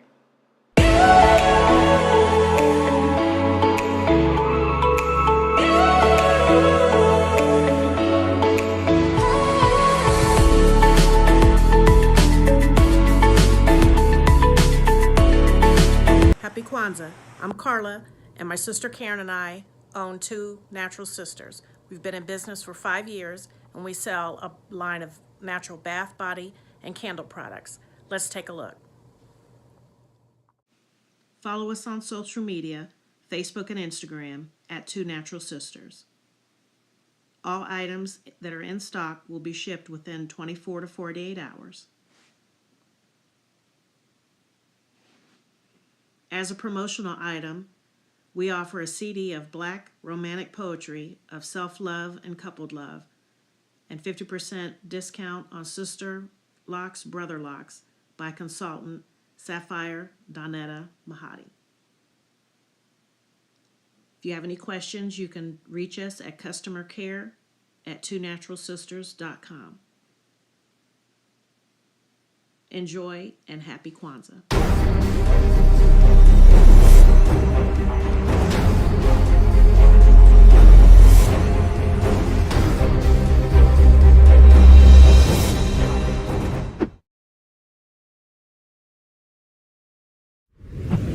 What's going on? My name is Doe. I am the owner and creator of Madeline Gin. Madeline Gin is best described as a celebratory art experience that exudes hella blackness. Initially, the company was founded to provide a luxurious but affordable art experience, and it's since transformed itself into something a bit more spiritual. By walking in what I believe to be my truth, I've been able to get in contact with my ancestors and use my platform and my art, my gift, to tell their untold stories. I do that by using different textures, by utilizing different mediums, colors, and just making things pop out so that it's open for interpretation. I love creating, and I can't wait to be of service to you. Thank you. I am a genius. My ancestors were geniuses. My ancestors have made me a genius in all that I think, say, and do. I must declare myself a genius. I am a genius. Whenever I am myself, I practice my geniusness and do great things. All my thoughts, choices, and deeds must express my geniusness. I am a genius. My decisions must always be in the best interest of myself, my family, my people, and my God. Only then will I and everyone I know that I am a genius. I am a genius. At all times, my geniusness must reflect my culture. My geniusness must serve my God. My geniusness must make me be one in love and harmony with my family. My geniusness must protect my people. Yes, at all times, I must demonstrate excellence because I am a genius. The Purpose Driven Society is a Black-owned, woman-owned business local to Columbus who creates accessories that have intentional messaging. Our specialty are buttons. Buttons can be worn anywhere, on a shirt, on a book bag, on a hat. The beautiful thing about buttons is that you can change them and switch it up depending on your mood or the day. For Election Day, we wore a very intentional button. On my book bag, my student's book bag, it says, "You are already intelligent, educate yourself." Buttons are empowering with the messages that we create. Again, we do them very intentionally. At the Purpose Driven Society, we're minding our Black-owned business and hope that you'll help mind ours too by doing business with us. Our buttons go for $3 for one, $5 for two, $7 for three. But if you mention Kwanzaa 2020, we're doing a special where you'll get an assortment of buttons for just $20, and we'll ship anywhere in the country. So again, that's the Purpose Driven Society. We can be reached at thepurposedrivensociety@outlook.com. Send us an email, and we will put together a very intentional bag of buttons for you and ship it straight to your home. Happy Kwanzaa. Thanks for doing business with us.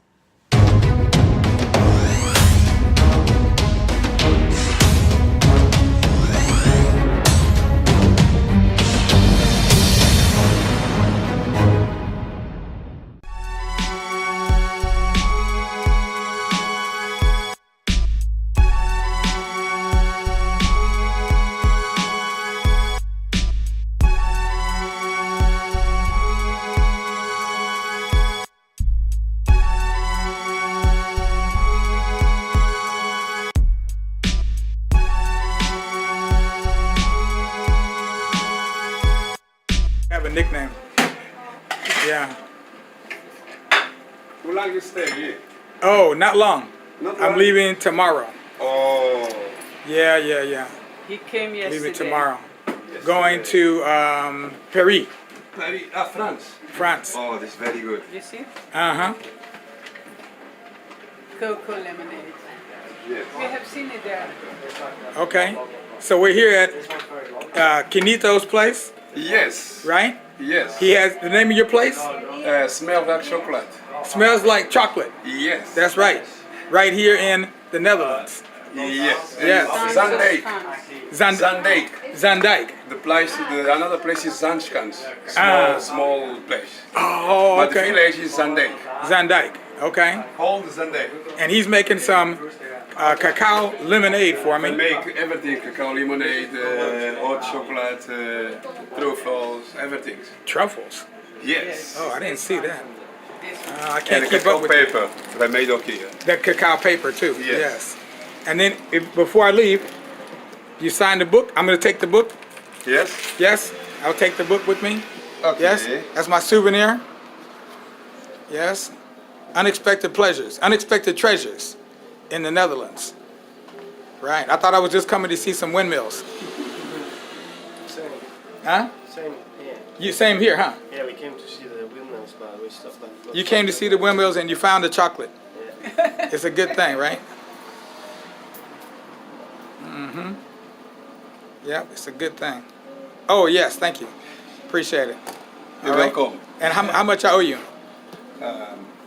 I'm going to pay for the lemonade. For the lemonade. Okay. Thank you very much. 15 euro. Please. Okay. Thank you. There we go. Appreciate it. Yeah, and I'm going to give you my card so you can find me too. I'm on the Black Facts channel, YouTube. Yeah. So you see yourself on the tube.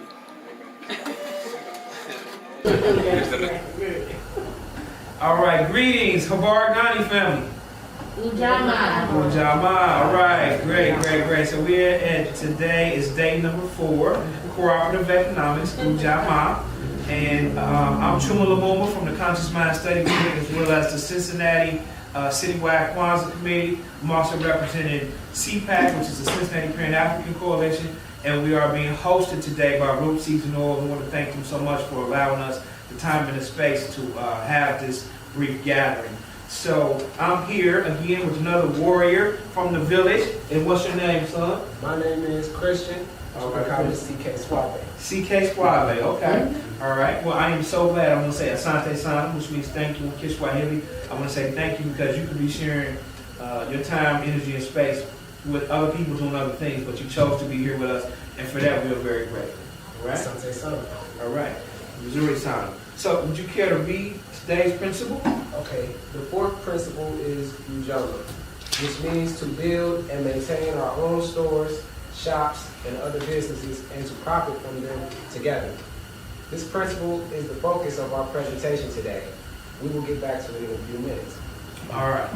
So, he said it so eloquently, Ujamaa. Now, I want to say this. I want to plug the story. Root Season Oil, we have been practicing this principle very heavily since Juneteenth. We started with Ujamaa and the cooperative economics by having vendor events here at the store.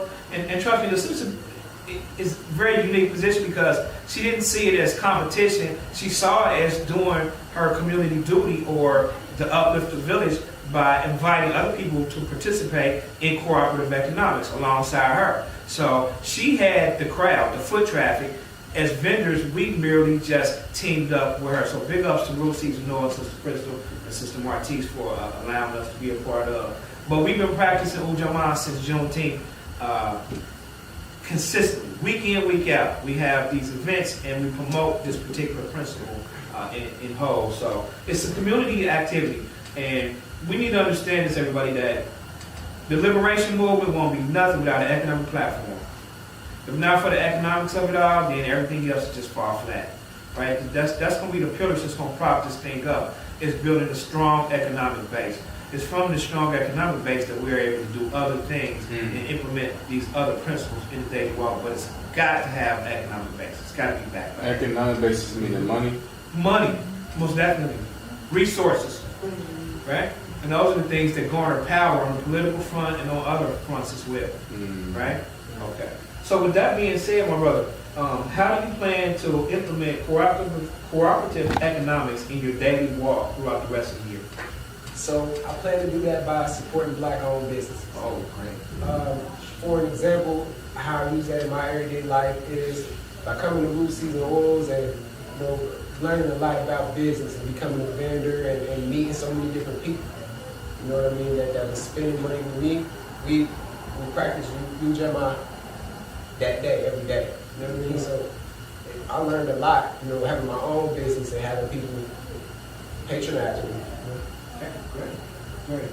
So by having your own business and spending money and sharing resources with other Black businesses, that's how you plan to implement this throughout the course of the year. Right. I plan to use my network and my connections to help other Black businesses get to where they want to get to, so that they can vibrate the way that they want to, and reach their goals. The power of the Black dollar is important.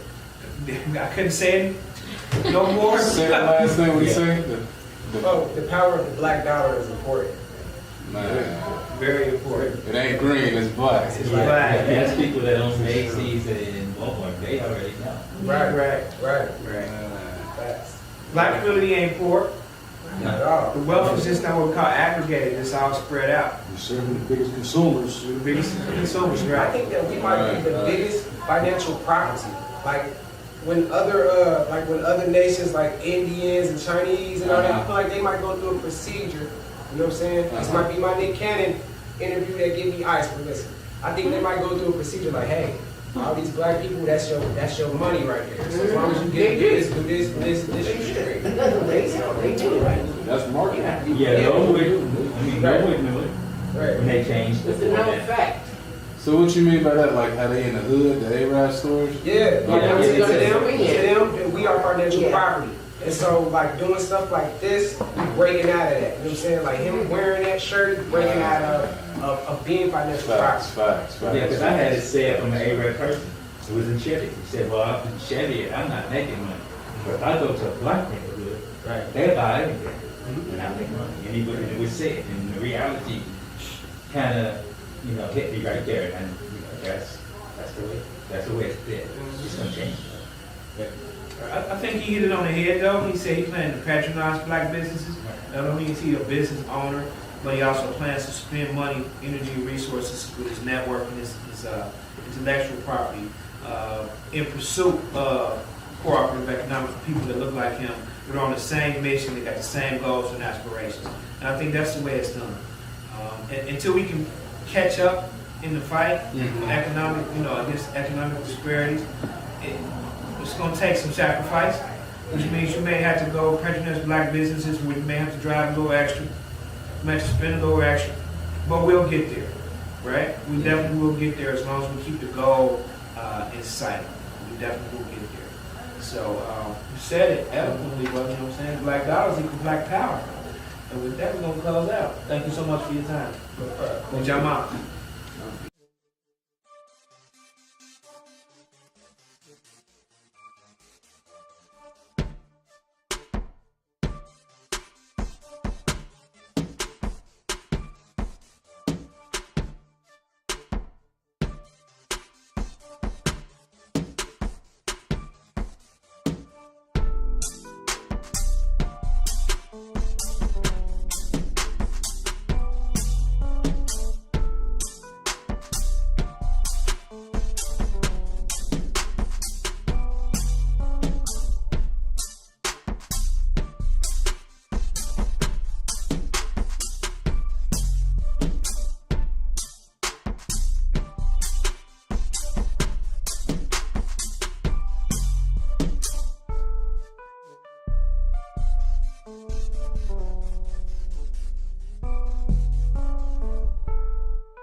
Greetings all.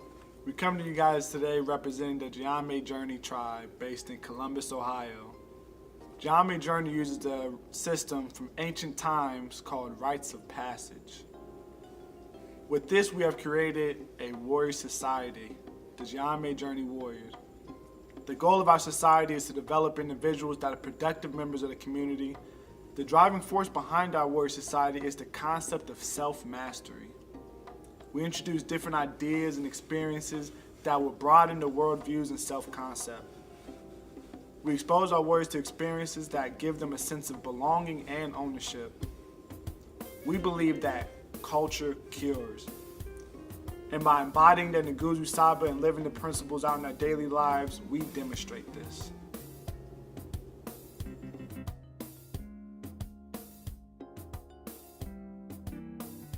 From interviews to performances from our warriors, I present you Ujamaa Journey.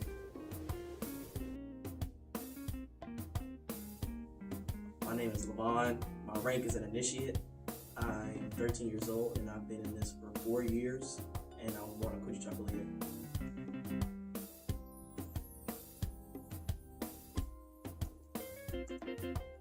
My name is Idris. I'm an initiate. I was 15 and I've been in Ujamaa for 5 years, and I was born on Ujamaa.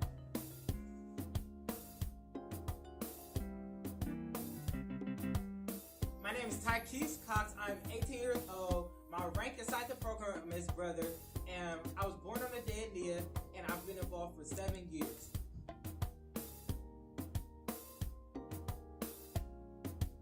My name is Andrew. I've been a part of Ujamaa for 5 years.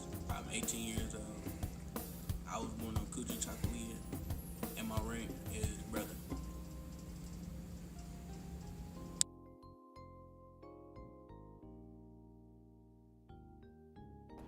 I'm Carla Ford, 16 years old, and I've been a part of Ujamaa Journey for 7 years, and I'm just proud to be a part of this community.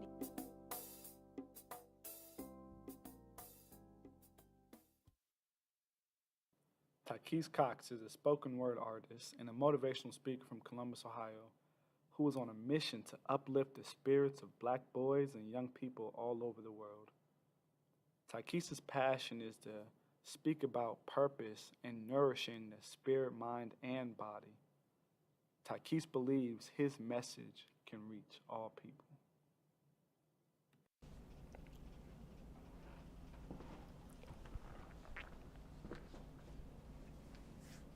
How could you?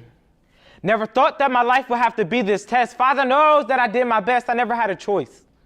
Or the reason on why my mother left a boy without a mother. And a deadbeat father, no one to look me in my eyes. Father, was it your pride, my mind? My mind twisted just like my reality. I hate you. I love you. I hate you because the only thing that I can feel is this hurt. Never this over-consuming rage. Is there something wrong with me? Do I need to reevaluate my picture? I feel my heart quake. My ribs cave. I have no more fight left. And then there was you.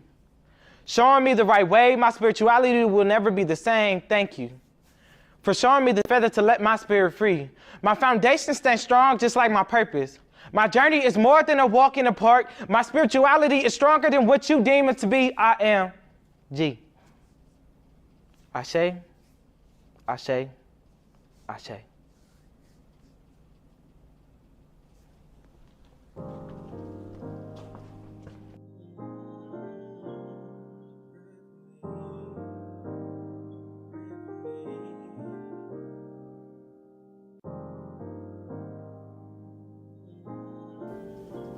Next, here are a group of our warriors that were given a set of questions to tie their lives in with the trials of G.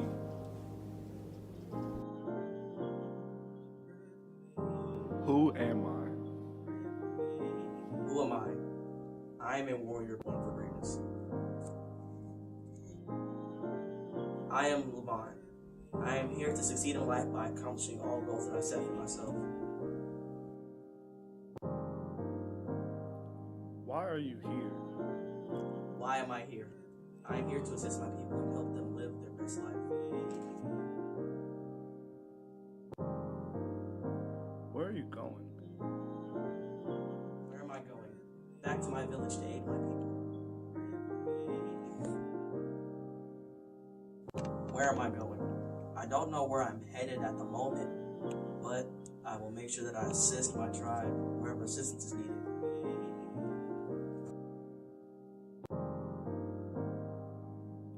What is your purpose and mission?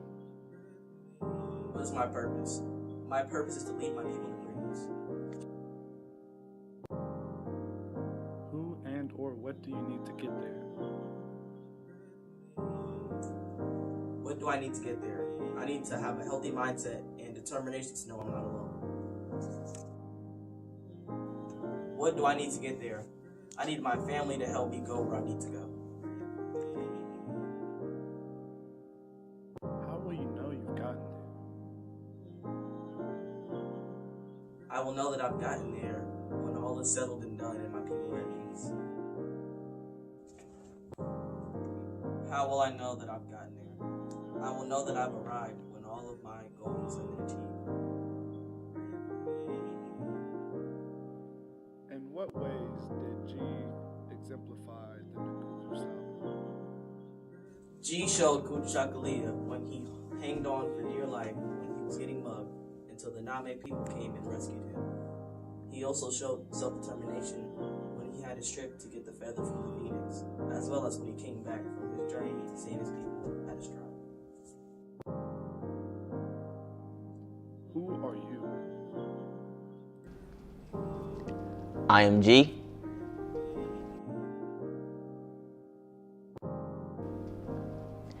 I am Idris Robinson.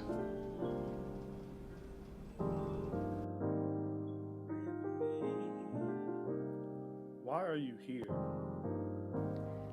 I am here to guide my nation to greatness by developing my spirit, mind, and body.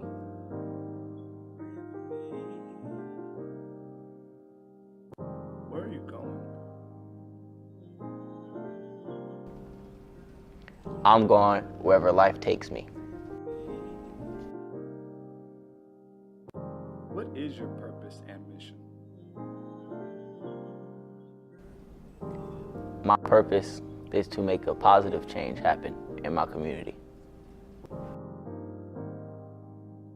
Who and or what do you need to get there?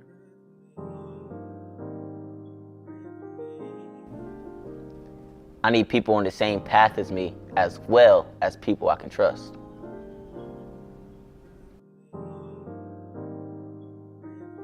How will you know you've gotten there? When I see a change happen for my culture.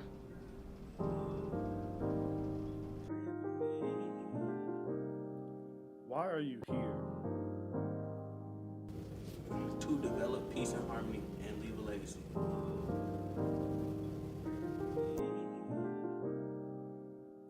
Where are you going? I'm going home.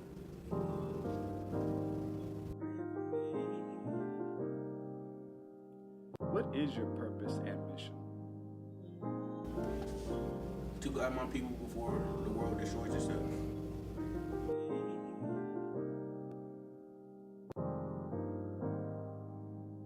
Who and or what do you need to get there?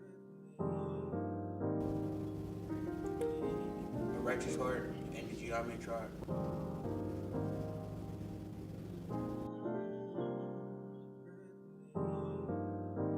How will you know you've gotten there? It will be paradise.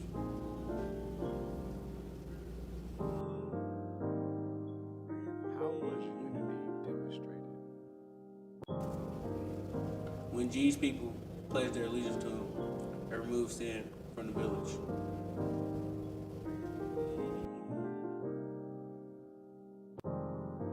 How did G exemplify self-determination? When he rushed the Phoenix, even though he was in pain, he kept going. When he was struggling with the trials of G, even though he wasn't doing well, he kept pushing through.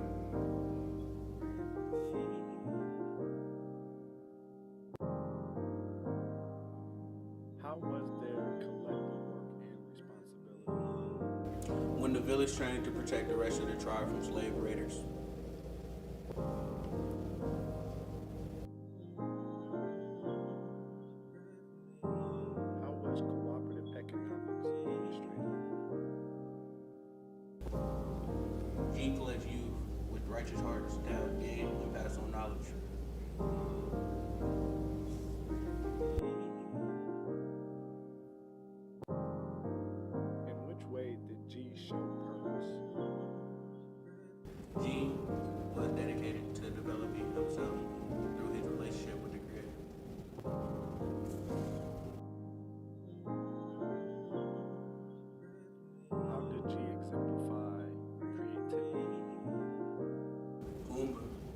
G was finding different ways to approach the Phoenix.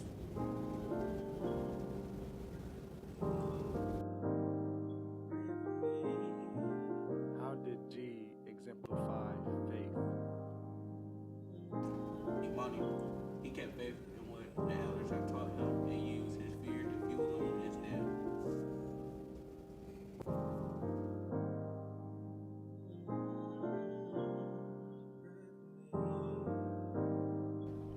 Hello, I am Sister Tracy of Geometry Journey, and this is Carla.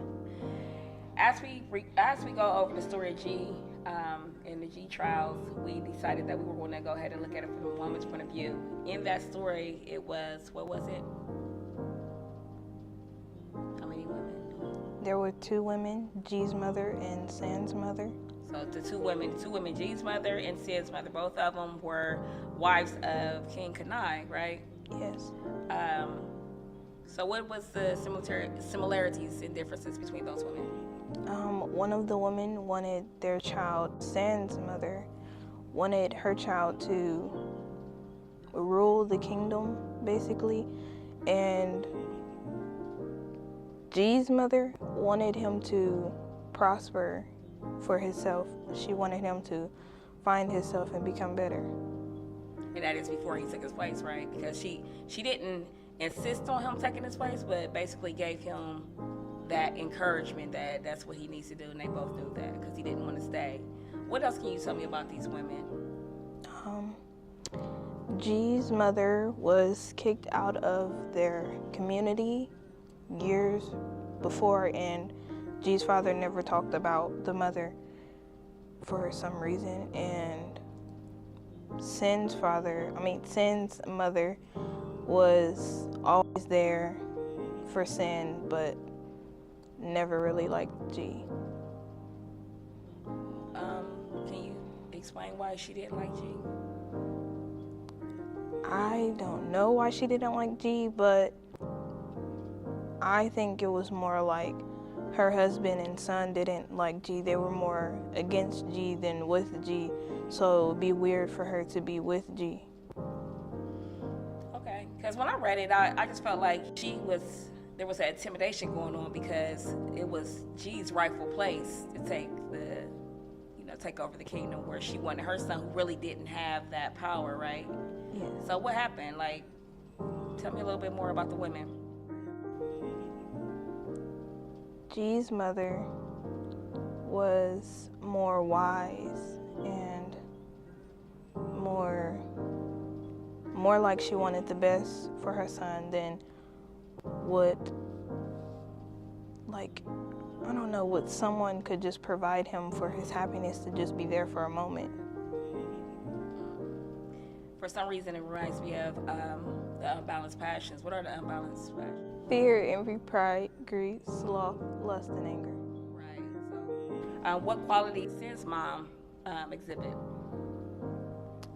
Pride, greed. She and Sin and Chief Connive, they seem like they just wanted money and to be greedy, and they really feared losing their place, like their higher place. We might as well throw the envy in there. Why were they envious? They were envious because G was in line to be chief. Okay. Anything else? Any other unbalanced passions that you've seen in them? Anger. Who was angry? It seemed like it was mainly Sin who was angry because he felt that it was unfair that it would automatically be going to G because of the tradition. We understand that Sin's mom, from what I'm hearing you say, is that she had exhibited all the unbalanced passions, but then there was also G's mom. What qualities or principles did she possess that you seen or noticed? G's mom had self-determination because she was determined that she was gonna she wanted better for G. It wasn't just like she wanted him to be materialistic. She wanted him to know himself and know his surroundings. And she also showed Imani, which is faith. She had faith in G that he will always make it through whatever he was going through. He could always overcome it. Okay, when you said self-determination, what principle was that? Kuji Chakalia. Kuji Chakalia. Okay, Kuji Chakalia. Yeah, I mean, as I read the story, it was definitely that. And then also, I couldn't help but to bring unity involved because on a humbug, for lack of better words, they were able to be reunited where they didn't grow up together. She was kicked out of the kingdom, right? So I would definitely include unity in that one. But I'll let you continue. Is there anything else you want to say about the women, their similarities and differences?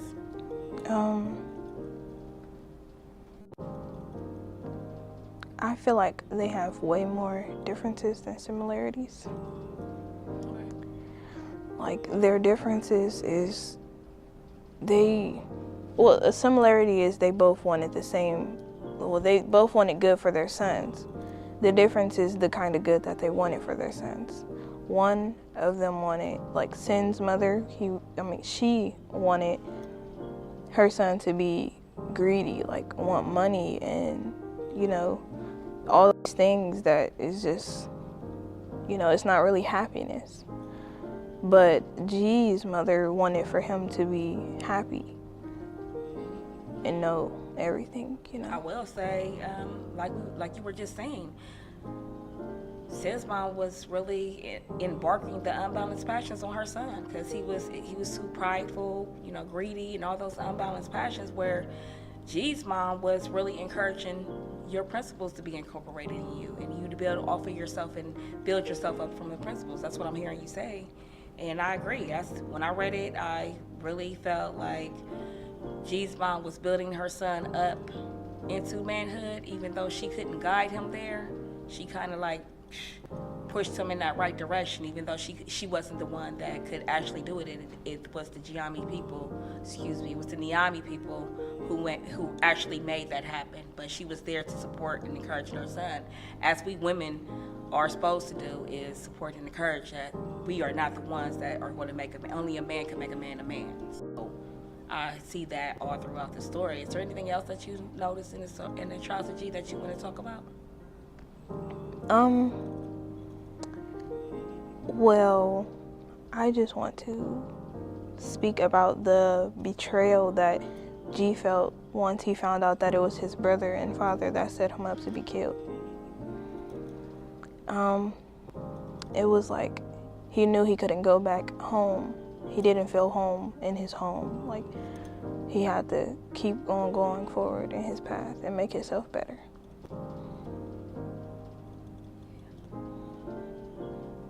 Is there anything else you want to say about that? How did you feel about that? Were you able to relate to it in any kind of way? No, not really. It was sad because, that's your brother and that's your father. You should always feel like you could trust them. And then for Connive to be the chief, it's like, if your son's not comfortable around you, who can be? Who can trust you? So I want to thank you for your time and your effort here today, Ms. Carla of Ujamaa Journey, and I appreciate you taking the time out to really explain your perspective of the Trials of G, and I'm really proud of you, and I just want to let you know that I don't see any other youth ladies up here, and you made the courage yourself to do this, so I really do thank you for coming and participating. Again, I want to introduce and re-acknowledge Ms. Carla from Ujamaa Journey for coming here with us today. And I am Ms. Tracy of Ujamaa Journey. And again, we thank you for taking time to listen. Ashe. Ashe.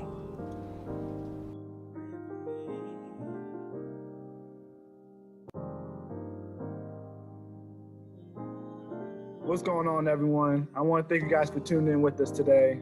Today we have some of our finest warriors to take part in a deeper discussion about the Trials of G. The Trials of G is a story and birthplace of the Ujamaa people. With this story deeply enrooted within our tribe, we want to say thank you for listening. Now we're going to go ahead and jump into our discussion. Stay tuned and enjoy.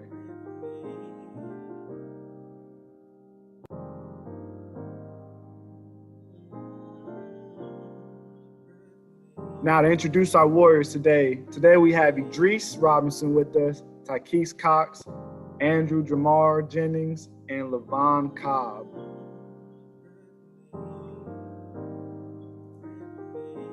For our discussion today, we have a series of questions that the warriors are going to be answering. One being, how would you have felt about the betrayal of Chief Connive and Sin? How do you plan on guiding your people? How would you approach the Phoenix? And what's next? Andrew, my question to you is, how would you have felt about the betrayal of Chief Connive and Sin?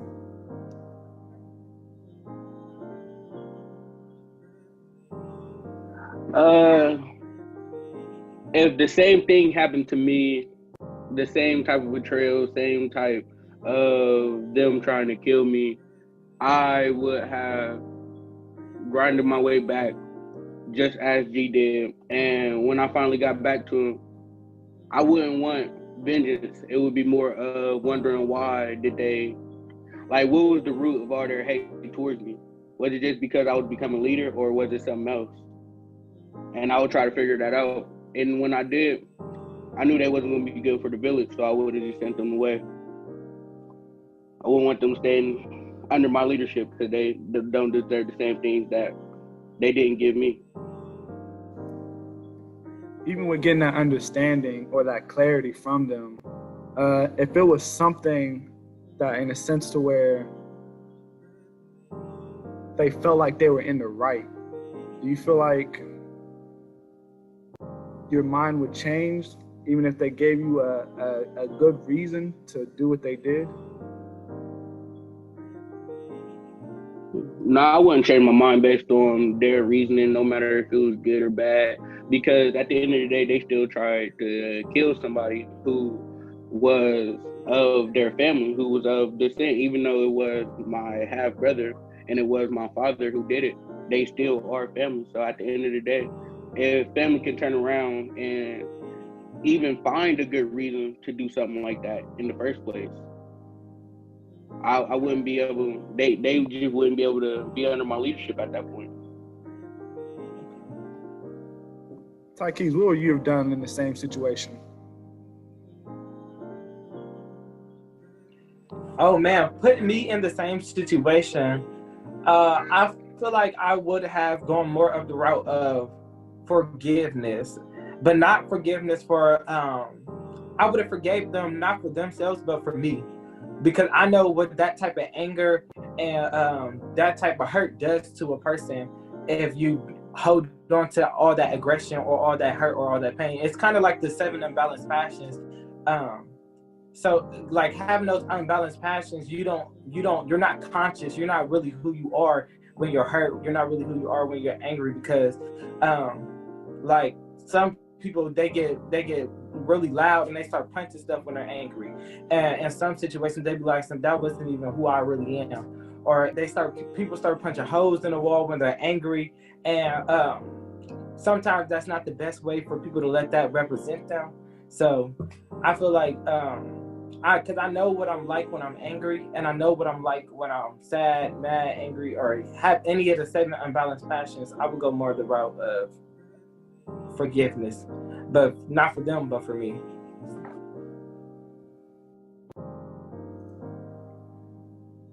So just so I get an understanding, you're saying you would try to forgive yourself for their actions? No, so what I'm saying is I would forgive them for their actions, what they have done to me, so that I don't have to deal with that hurt. So I'm not letting that hurt consume me. I'm not letting that hurt build up inside of me. I'm letting it go. And that's what I mean by forgive them. I'm letting it go. I'm not forgetting what they have done to me, and I don't believe that I would let them still be a part of my village, but I'm not going to let them have that one up over me. Like have that level of like okay, you're still impacting my life, and it's been 10 years now, and I can't move forward. Okay, that's a good point. You know, definitely control of emotions is something that everyone should try to focus on, because eventually, when you let your emotions control you, you lose your train of thought. That's why for a lot of people that know me, they know I don't really get upset. I don't really show a lot of outbursts or emotions in a sense to where they're like, how are you always so calm and in control? Because I know for sure the moment that my mind is not in control of what I do, anything can happen. I want to be in a situation where no matter what I do, I'm in control of my consciousness. That's like right. the consciousness, the first step to being great, being conscious. First step to being great is conscious. All right, in the trials of G, there was a point in time where G had to confront a phoenix. Once G was betrayed by his father and his brother, the people that tried to kill him sold him into slavery, and eventually G was saved by the Name people. And this Name people had their own process for becoming a warrior that started off when they were just little kids. But at this point, G wanted to partake in this process, but he was an adult. And so with him being an adult, this journey for him to become a warrior, a Name people, it took 16 years. And after his 16th year, he sat down with his mother and had the conversation about him returning back to his village and claim the heir that was rightfully his. And in front of the council of elders, in order for him to return back to his own village, G had to take another trial, which was retrieve a feather of a phoenix. Now, this process took very long. It took 3 months to find the mountain where the phoenix was, and another 3 months to actually find the phoenix next to self. Now, the issue with this was, in order to retrieve the feather, you had to have a pure heart. And if you didn't, you would die from just the sight of being caught by the phoenix. So G then eventually tried to wait. He tried to come up with ideas to try to retrieve the phoenix. He tried to wait for the phoenix to go to sleep and just pick one out of his nest. But the issue was the phoenix never slept. And so my question to you, Levon, is how would you approach the phoenix to retrieve this feather? Me personally, since I know that you can't really sneak up on something like a phoenix, and on top of the fact that you have to have a pure heart to get the feather, I would do just as G did, and instead of trying to sneak up on him, just go straight to the bird and ask it. Personally, like, can I have one? You know, like have the conversation that he had and try to make it as straightforward as possible, because knowing that you can't sneak up or try any other way besides going up to the phoenix would just give my answer right then and there. I would just ask, and if it was a no, well then that was all there was to it. I wouldn't be able to live because the phoenix would have had the sight and saw me. Would you not have been scared from just approaching it, or would you just go in there like, you know what, I've been this far, I've done all this, I have nothing else to lose at this moment except to go forward? Pretty much, because like once you're already this far into it, like 3 months finding the mountain and the nest, it's just like you might as well go straight forward. Definitely. I don't know if I would have went straight into it right away. I probably would have tried to watch it out just a little bit longer. That's just me personally, though. All right, for the next question I have for you guys is, how do you plan on guiding your people? Throughout your guys' interview process, one way or another, you guys spoke about how you want to guide your people somewhere, find a change in your community or culture, or kind of lead your group of people to a positive direction. So once again, the question is, how do you plan on guiding your people?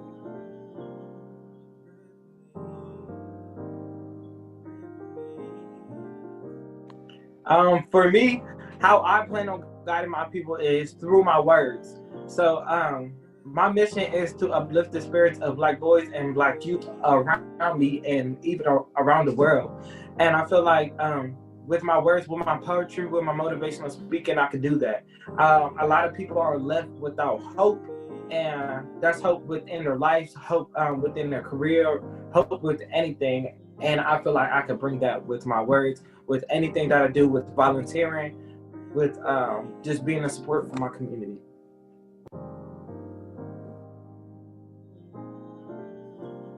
Thank you for that. Thank you for that right there. Who do we have next that wants to answer the question on how you plan on guiding your people?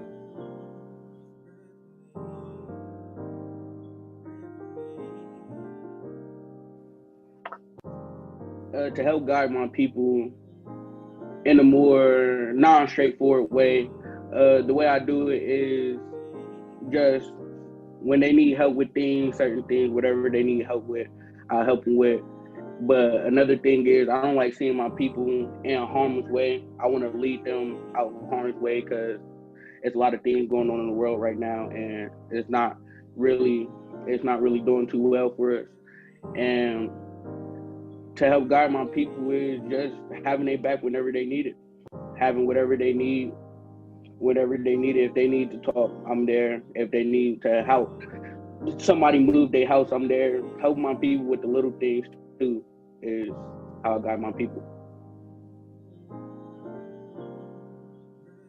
You made a really good point there. I like how you said something I really like. What I heard you say was you want to assist your people in a direct, indirect way to where it doesn't necessarily mean you're going to be in that leadership position to guide them, but you're going to rather assist the person or assist the people that are going to help also lead those people, because leadership position is not for everybody, but doesn't mean you can't have your own times to be in leadership, so, and definitely it could always start in the community.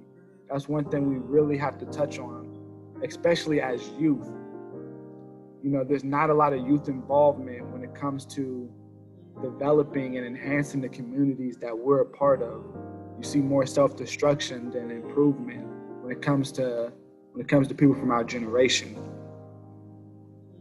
Thank you for that, Andrew. Idris, how do you plan on guiding your people? To be completely honest, at the moment, I am not sure, but I know going through my journey, I'm probably going to find out a way to contribute and guide my people. Definitely, I completely understand what you're getting at. Everyone has their own process, and not everyone's built the same when it comes to taking their people in a certain direction, in a positive direction.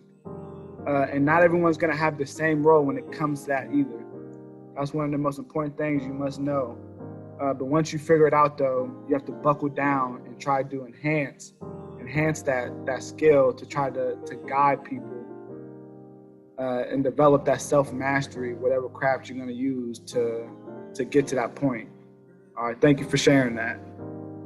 Levon, in what way do you find yourself guiding your people? I probably would just say that if any of the people had an issue, I'd be there to resolve it. If we have problems with others, I'd be able to try to resolve it as peacefully as I could to make sure that I keep the village people in mind. It will be less of a leader and probably more of someone that can assist anyone. Okay, so you rather would do conflict. What's the word for it? Resolution. Conflict resolution. See, you know exactly what you wanted to do. I didn't need to say it, And that's an important thing, because conflict resolution is something that it can be very hard for a lot of people to handle, just simply because, like I said earlier, a lot of people don't have a handle on their emotions. And because of that, they find hard ways to think things through and to process a proper way to handle something. And conflict resolution is a great way to help knock that out and help grow people's consciousness and be more in tune to what they're doing and how to think. So that was great. I want to thank you again for that. You guys had some great insight on ways to help further our community in your own way, especially coming from youth. It's very insightful to see that we have some people out here really trying to do good for their own people.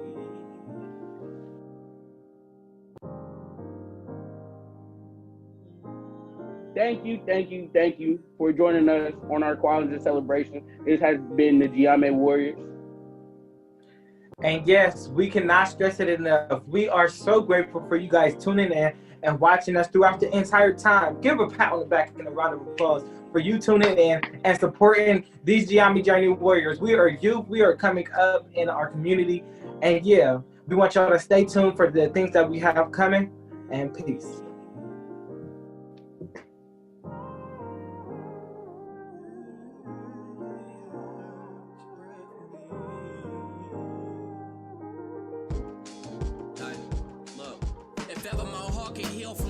That I've endured, I can promise you the passion I have for people is pure. The elevation, I'm sure, possessing the final cure for the blood that I've been shedding is seeping out of my pores. What's the cost I gotta pay in this living to be adored? Instead of going through these trials full of issues and be ignored, like eagles, I wanna soar over mountains and see another view. Come back and take a look in the mirror and see another you. Hell, I just wanna work until I prevail and find success right in the midst of those who want me to fail.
Women, but the most important goddesses were black, not just for the African now, in the civilization of the Greek. The Greek was so profoundly affected by the Africans that the goddess of chastity was a black woman, Artemis. The goddess of wisdom was a black woman, Minerva. The goddess of beauty was a black woman, Diana. And many of their great mythological figures which were critical to the vision of history, the history of the Greeks in the Odyssey. The woman who draws, who has the power to draw Odysseus and all his crew into her, is Circe, who is represented as a black woman with African features on the Greek vases. The woman who helps Jason win the golden fleece is a black woman, Medea. The woman who marries Perseus, the Greek hero, is a black woman. What is a lion without his pride? What is a whale without his pod? What is a monkey without his troop? What is a wolf without his pack? The answer is very simple. They are the same thing that a human being is without a tribe.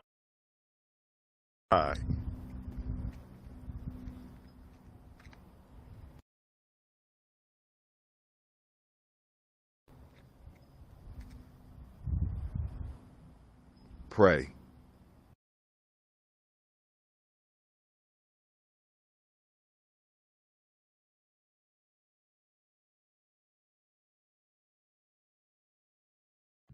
All right, family, I want to welcome y'all here this evening. We have two marvelous, outstanding, and beautiful young people that will be sharing information with us. One of them is not as young as he used to be, but yet he's still pretty handsome, and he's going to share some information. But we're going to have the young lady start off first. We're going to let Sister Kayla, was Rakayla, actually I called her Kayla, but it's Rakayla, go first, and she will be talking with us. And of course, y'all know, happy Comedic New Year. We are celebrating the Comedic New Year, and we're having a good time. So Miss Kayla, are you ready? Uh-oh. There we go with this foolishness. This foolishness is acting up on me again. Look, she done ran ahead. Kayla, she done ran ahead. Lord have mercy, man. Y'all done scared the young lady, man. Oh my God. So all right. So next to the mic, coming to the stage. Stage. We got brother Shamar. You ready, bruh? I can't hear you. Your mic is not on. How about now? It's on you. It's on now. Yeah. Go ahead. Yeah, we can hear you good. Go ahead, brother. Okay, great. So, I got presented an opportunity to answer a few questions regarding current events and just kind of like how the world is going around our community. And so I kind of the questions I had, I spent the past couple of weeks or so trying to really digging in deep into the questions, and then kind of when I dug into one question, it kind of dug into some more questions after that. That popped up in my head. So the series of questions I was gotten that I'll point out the three. It was how COVID-19, how it impacted my life personally and the community. The second question was the killing of Black men, women, and children without any regard by the police. And the last question was Black people killing each other off in our own community. For me, I want to start off with the first one, starting off with COVID-19. Start off how it affected me personally. One thing I was grateful for, I was essential for the whole thing, because I knew that no matter what, no matter who I had to deal with during this time, I knew I was going to be getting a check coming into me. And I was grateful for that because my brother had lost his job. My mom was questionable. She deals with after school programming, so she was on that potential list to not continue. This whole time it gave me time to grow and develop on small and large scales. My time was spent being indoors more. It was very routine. I couldn't do anything extra that I might normally do. So it gave me the opportunity to kind of really focus on myself and kind of develop my self-mastery so I could grow to become a better person. It also helped me save on to money also because, I like to eat a lot. So a lot of times I spend my time going out trying new foods. Since they shut everything down, that was cut off real quick.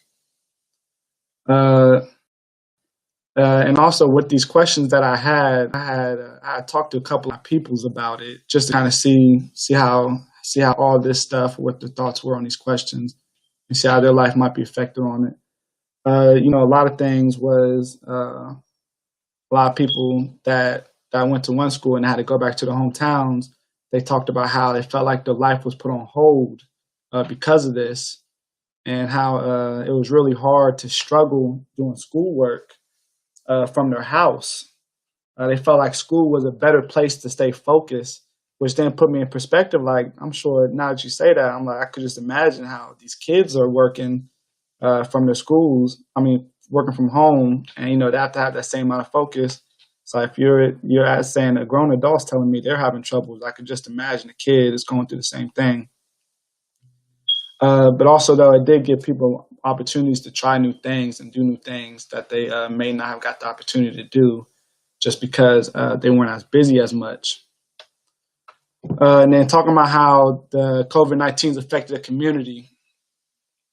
I work with a lot of kids, so one thing that I thought about was how it affects the community as far as youth goes. Made me think about how the lack of programs that there were open, to keep youth out the streets or out of trouble, because the kids are tired of being in the house cooped up 24/7. So at that point, they're just finding any opportunity to go out. And I started looking in the stats, wondering if crime had reduced at all since everybody was in the house or we were mandated to stay home for a long period of time. When I looked into those stats, crime actually rised a little bit if it didn't stay steady. But the type of crimes kind of switched over. You know, there was less burglaries and home invasions, but there was an increase in domestic violences and stores getting broken into, things in that nature. And that's kind of my whole piece on the, how COVID has touched on me, and I think how it's affected the community over these past several months. And it kind of, now moving on to the next question, which is the killing of blacks by officers. You know, there's been so many different cases that has happened over the past several years. That's just in my generation. I was kind of a lot of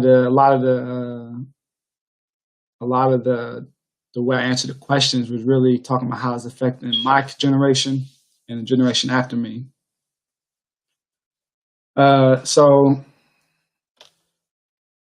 my whole thought on it was, I was like, there's all this stuff going on when it comes to the Black community and police officers. And so I had a couple questions that came up in my head. The first, I wanted stats. I wanted to see stats. That was the biggest thing when I was looking this information up. So I wanted to look up stats of people killed by officers. And so when I looked this information up, I found that police kill Black people 6 times higher than they kill white people. This usually is high in the North Midwest, and it's like in Chicago and New York, Northeast, like New York.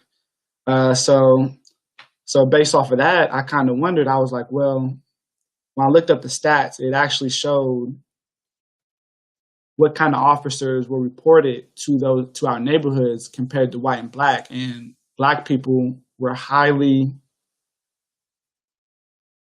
people were highly sent to our neighborhoods to help, which is like, okay, we might not be able to control that.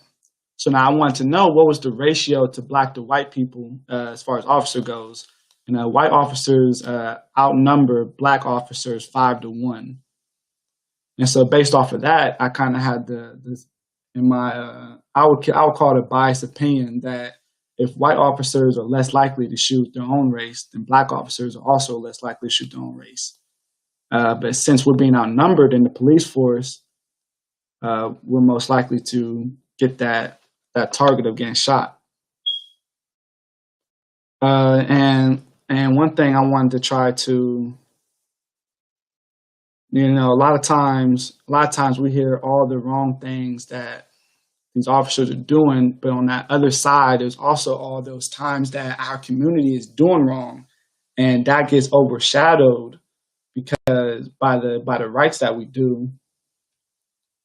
And that could be just simply because, you know, people might not care. So that's why we need to care as much as anybody else. Because if we're not going to put any care towards the matter, you know, why should anybody else do the same thing?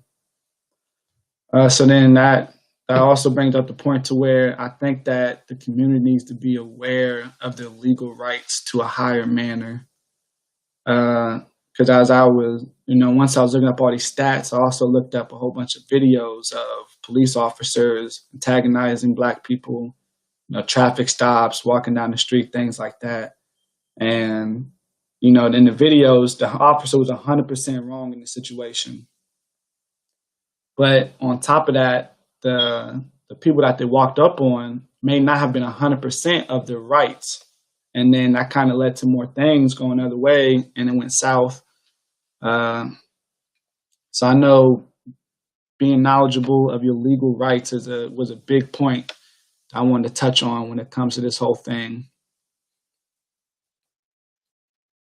And then with this, on top of that, with finding out, you know, with the most recent incident with George Floyd, I was curious because, you know, over the past decade or so, I've seen all the stuff of people getting killed and wrongfully killed by officers, and with that case basis, you know, it kind of just like, yo, another thing that's crazy. I didn't really take to heart until I was like, I want to really look into I want to look at in depth what it looks like, what happened to all these people, how they passed, how they got killed, what happened to the officers that did it. And once I looked at it in a group, it became really hard to look at it in one setting. I couldn't read the stuff and be able to take it. It was really hard on my heart. You know, it took me a while. I still never even got a chance to finish it all because it was just too much. It was too much to read. It was too much to read for me. So I figured being aware of those people, what happened to them, even if they weren't in the wrong, what happened to them, so you could try to prevent the situation yourself if it ever comes across you. And then the last question was, are Black people killing each other off in our community? And this one kind of brought me back to my training when I was in Urban Warriors when I was 13, 14 years old. There was a question there, and it says, what are we suffering from? And the answer was an oppressed mind state. Back when I was in Urban Warriors. And the following question is, what was done to put us in this state?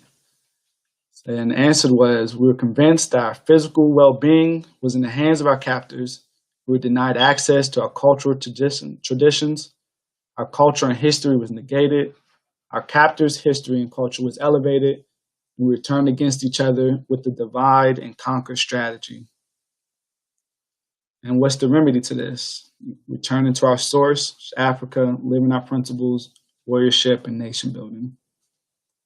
Those questions alone, that was the first thing that popped up to the killings in our community. It's been 10 years probably since I really, 6 years since I really looked into those questions. But without a doubt, those were the first things that came up to my mind. So it's kind of like, how do we prevent this? I got asked a question when I was asking some of my peoples about these questions. It was like, well, how do we stop the killing in our community? How do we get the police to help us in our community? And I couldn't think of anything. I couldn't think of a solid answer. Like nothing was popping up in my head. And so, it's something that I'm actually, with this project that was given to me, it's really gave me the opportunity to look into it more in depth. Because now I feel like I need the answers now. Before it was kind of like it's a question that's lingering, but I wasn't really too like, it's kind of I understand it's an issue, and I kind of do my thing to help on a smaller scale. But after this, I feel like I want these questions answered, and I want to try to solve them on a larger scale now. So it actually seems like there's something being done for me. That's kind of like what I got from this whole thing. And after all of this, as I was trying to answer those questions, like I was wondering, like, where's the care at? Because it seems like when it comes to my generation, you don't see a lot of involvement from those 18 to 25-year-olds. If I ever go to an event, the youngest person is probably 30. After that, the oldest is probably 12. So I made me wonder, like, where's the care from the generation? I tell people, this going on, this, that, and third, but they brush it off. They brush it off pretty easily. So my question I came up was there some type of gap in between us wanting to care? Because for me, I kind of just had natural care for it. But was there any real push by the generation before me to kind of say, you guys need to care about these type of things? And by the time it already happened, it was too late, and they probably already had the mindset to not care about it. That question is still I'm still looking into this whole thing. But it was kind of like the biggest things I want to touch on for this whole project that was given to me.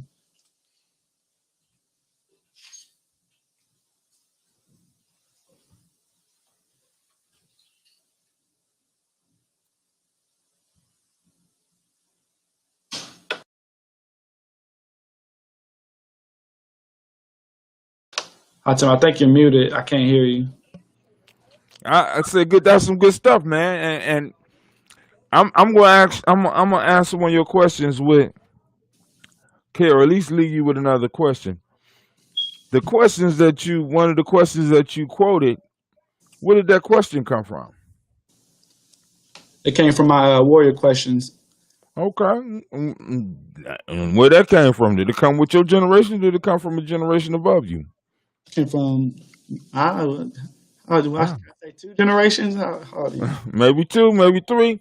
You know what I'm saying? But the care is there now. But the beginning of wisdom is asking questions. And so, who invited you to speak? Brother Kwame. Okay, and Brother Kwame asked you some very specific questions, and you answered them well. With this COVID thing, one of the key pieces we want to get out is how are you feeling? Mad, sad, or scared, or somewhere in between?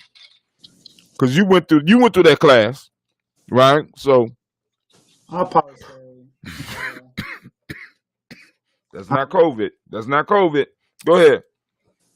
I wouldn't say I feel mad, sad, or glad. If anything, I feel more focused.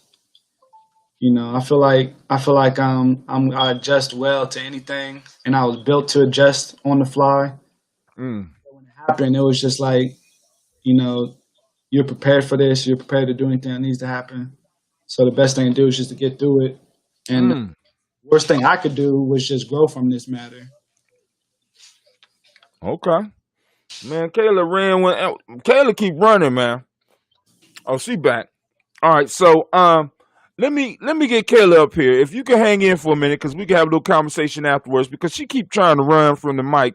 We can't allow that to happen. We can't allow that. We want to hear from you, sister. Let me put on a commercial real quick, and we'll be right back.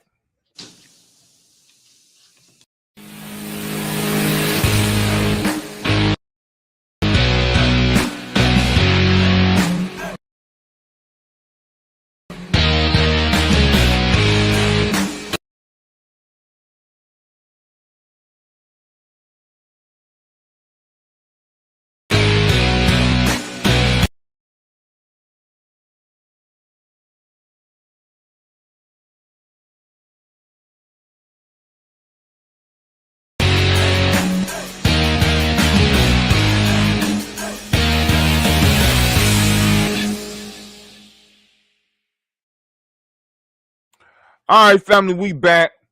And it appears that my screen is buffering. My Wi-Fi been tripping all day, man. I was just bragging about it. But now I want to bring up the beautiful Miss Raquela. What's up, girl? You ready? Turn your mic on. Hi. Okay. The first time I was having some difficulties with my phone. I wasn't trying to run. I guess you couldn't just hear me. I was responding, but you couldn't hear me. I still love you. I ain't gonna, but I appreciate you being here, and because I know it take a lot of courage to do what you do, and then I'm understanding you working, and you got off work and you got ready. Thank you. Yeah. Give her a round of applause, family. I appreciate you, and the family appreciate you. You ready? Yes. Okay. Okay. So around the same kind of questions Shamar got, I got also. So I'm gonna start with how I feel about COVID-19 and how I think it affected me and stuff like that. So personally, when COVID-19 first came around and stuff, I was working, but I was working at a different place. And my mom and stuff, they were scared for me to continue to work and things like that. So for a little minute, probably a month or two after it started, I wasn't working anymore. But I didn't like the way it was going, because it was there's no school, there's no work. Then you're just sitting in the house, or you're just sitting around. You're not doing nothing that's productive. I didn't think it was nothing productive.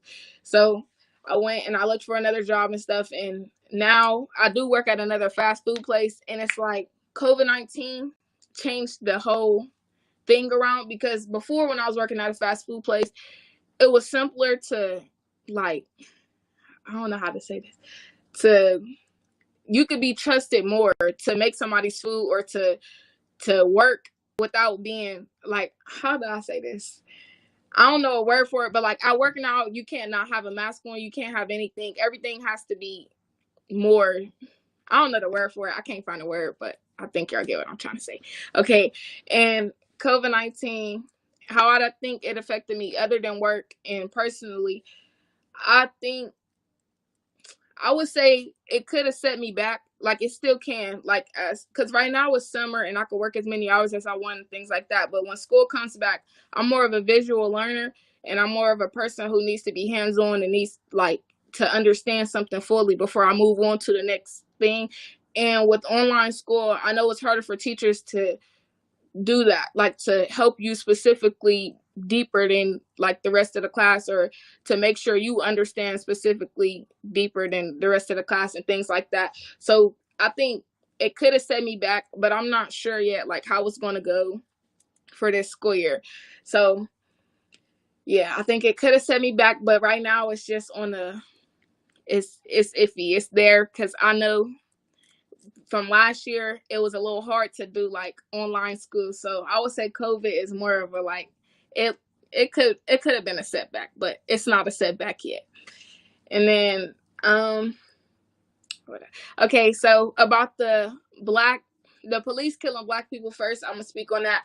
So I feel like personally, who can you call on if the people that you're supposed to call on think you're the threat? Like if I'm calling because somebody else is doing something or something else is a threat to my life and you're using me as a threat, how can I trust the people who supposed to protect my community type of thing?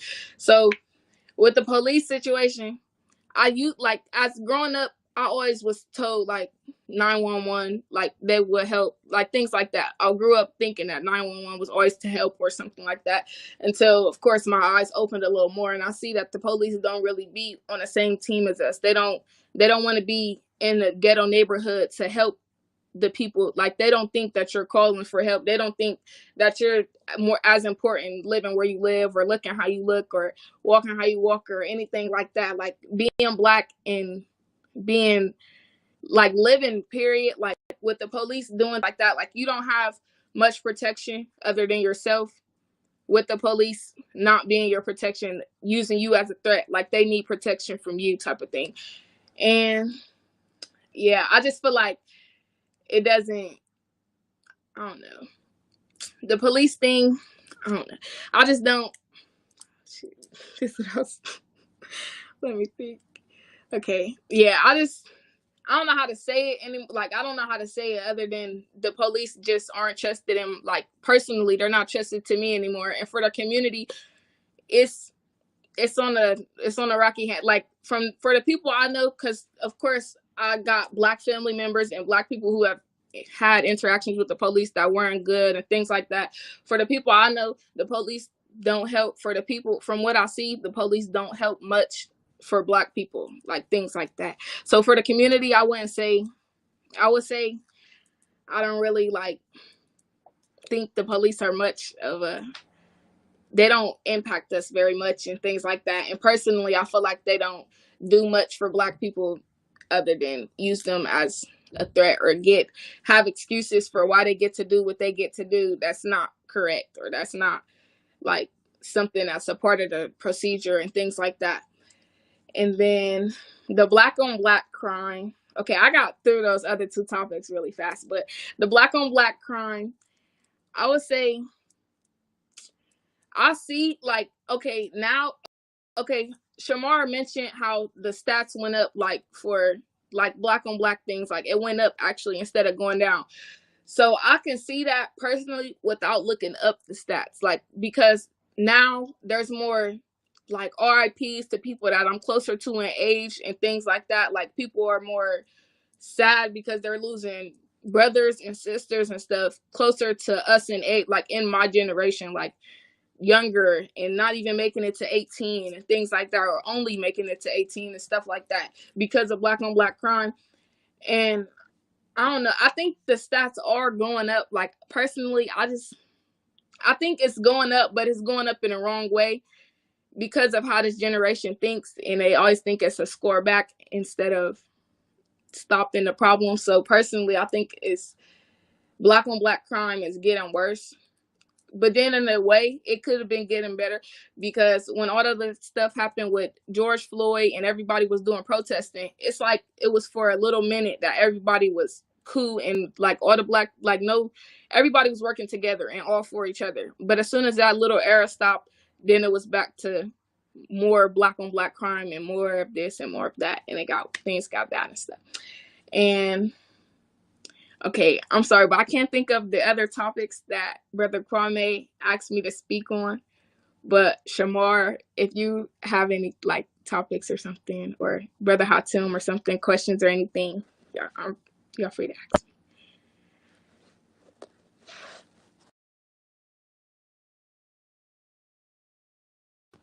I can't hear you if you're talking. I'll be silencing my mic, man. That's on me. Brother I Hatim, said, can you hear me now? can he hear me? I can hear you. I can hear you. Can you hear me? Hello? Hello? Hold on. It's not you. It's me. It's not you. It's me. Somebody out there in the crowd, can y'all hear me?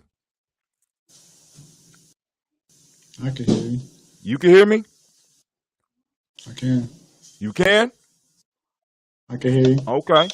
Can you hear me, Wakayla? Rah. Okay. All right. She can't hear me. Okay.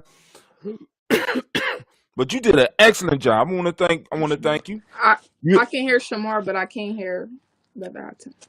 Oh, so you done blocked me on your phone. Hold on.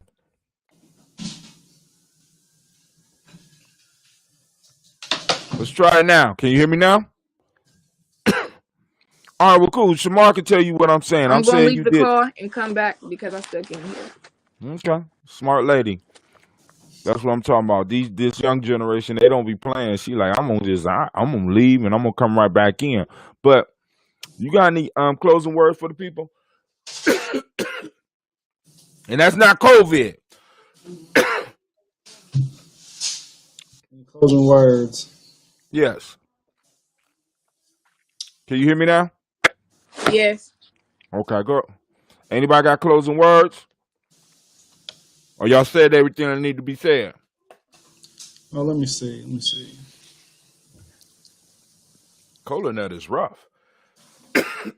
Like smoking a cigarette. Good God Almighty.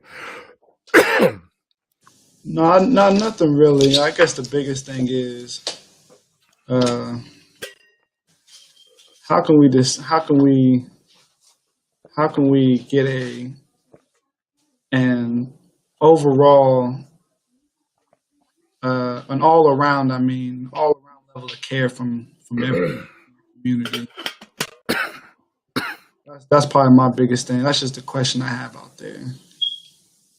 Because I work hands on. I'm involved with a lot of stuff, but it's just how can we get those outsiders that don't participate in there? Okay. At least talking from my generation specifically. All right. Michaela, you got anything? Yes.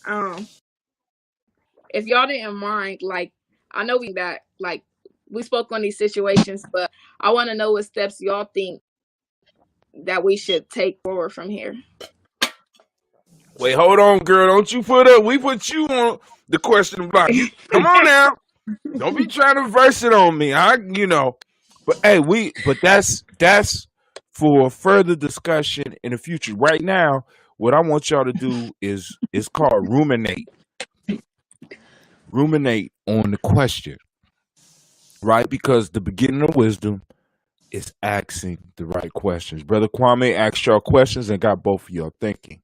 And I want y'all to continue rolling these questions around in your mind, and we can have further discussion at another time because we want to mainly get y'all to present to the community. And then we could talk about it in private because both of y'all got my numbers, and we supposed to be we're going to have a Ujamaa Ujamaa tribe call, even though you don't be coming around like you used to. You know, Kayla done fell in love and she done just kicked the whole family to the curb, but that's cool. You know, I ain't hating, but yes, I am. I'm hating. But anyway, I want to thank y'all. I appreciate both of y'all. I love both of y'all. And if there's anything that we could do for you, because y'all really came through for us, I would reach out and let me know. Hold on, we got Mama Lona. She sent y'all Shamar. Can y'all see the messages up on the screen? All right, just the ones I post up. Can you see the ones that do y'all have a side screen where y'all can see all? Oh man. All right, so family. What we're about to do now is we are about to go into the private room. The link should be up on our Facebook page for you to join us so that we could go and watch and discuss a great and mighty walk. If either one of you want the link, just hit me up and I will send it to you. Or you can go to Ujamaa Journey on Facebook and it should have posted up about 7 o'clock. All right? Y'all straight? Okay, sounds good. All right. Peace. Peace out.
Habargani, Hotep, it's Elder Alona.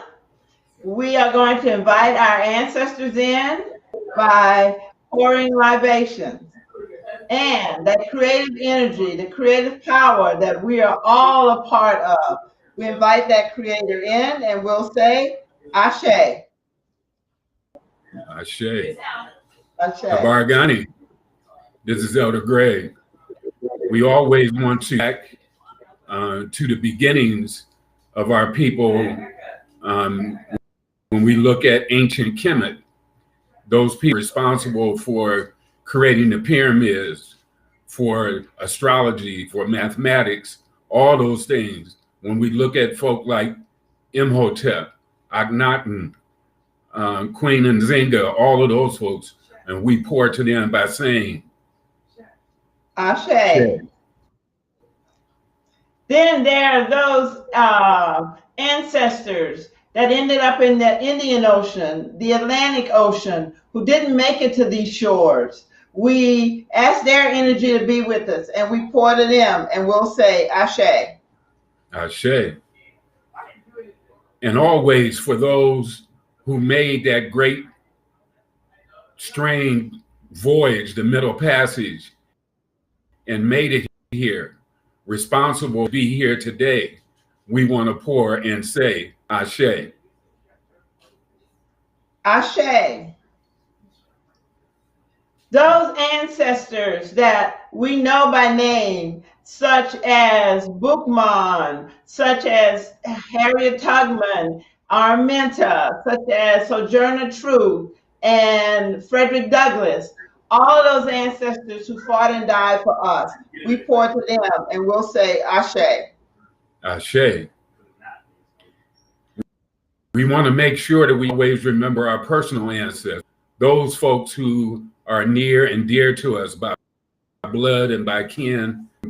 My grandmother, Alice Arnold, my father, Arthur Arnold, my mother, Helena Arnold, my mother-in-law, Hattie Reed, my father-in-law, Charles Reed, all of those ancestors. We say, Ashe. Ashe. Everything we do is for our eternity. Our eternity is our children. Our children is our eternity. We pour to the Watoto, our children, and we'll say, Ashe. Ashe.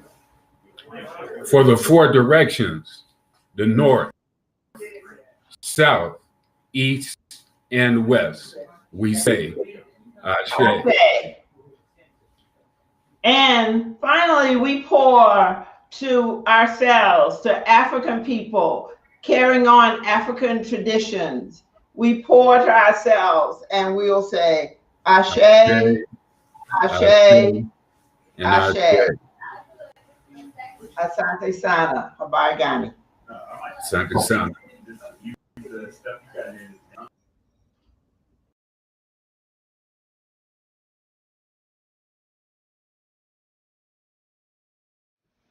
Hello, I'm Congresswoman Joyce Beatty, and I am honored to participate in your program today that celebrates African heritage. Also, I want to acknowledge all of the board members, current and past, for their work in the long, rich, and winding historical trail of the Tawi family village, and to Miss Emily Bailey, who helped coordinate today's event. Thank you. When I think of how Kwanzaa began in the 1960s, based on ideas borrowed from an ancient African Swahili 7-day-long harvest celebration, I could not think of 7 better principles that are needed as we face so many injustices in our nation, in our state, and right here at home. As you know, Kwanzaa has 7 principles that span from umoja, which means unity, to imani, which means faith. Here are my thoughts on how important unity and faith are to me and my work in Congress.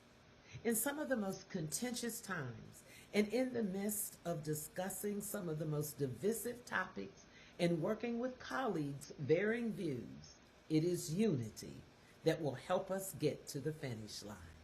It is through our faith that change, opportunity, and equality will come. So in the spirit of this first day of Kwanzaa, unity, we must not give up. Collectively, we must push through trying times while supporting one another and coming together as a community. It is time to create and demand change, to speak in one voice and reflect on the blessings of our culture and honor our history and our ancestors, because divided we are weak, united we are a force. My career success as a proud HBCU graduate, businesswoman, college administrator, Ohio's first female Democratic House leader, United States Congresswoman, and now chair of the Congressional Black Caucus, was aided and guided by many of the 7 principles of Kwanzaa, commencing with unity. I think about how throughout history, unity has been a guiding force in voting rights, civil rights, jobs, fair housing, health care, and justice movements. Today, more than ever, in the wake of George Floyd, Breonna Taylor, Casey Goodson, Andre Hill, and so many others, we need unity. We need unity as we fight the COVID-19 pandemic, economic and racial inequities, poverty, and racism as a national crisis. My call to action is for us to join together in unity as we celebrate Kwanzaa. So to all witnessing this day, children and adults, in the words of Umoja and Imani, we continue to unite in faith as we hold hands, hold signs, march in our streets, and yes, fight against social injustice. Unity. Happy Kwanzaa. I'm Congresswoman Joyce Beatty, and I approve this message. Welcome to the 2020 Kwanzaa celebration, and my name is Yolanda Robinson, and I'm going to be your host this evening. This year, we are excited to be able to celebrate Kwanzaa with you, our local and state family.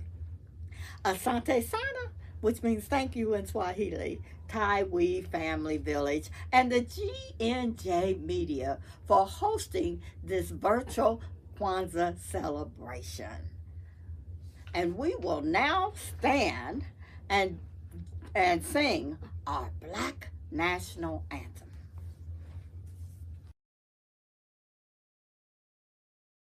Lift every voice and sing till earth and heaven ring. Ring with the harmonies of liberty. Let our rejoicing rise high as the listening skies.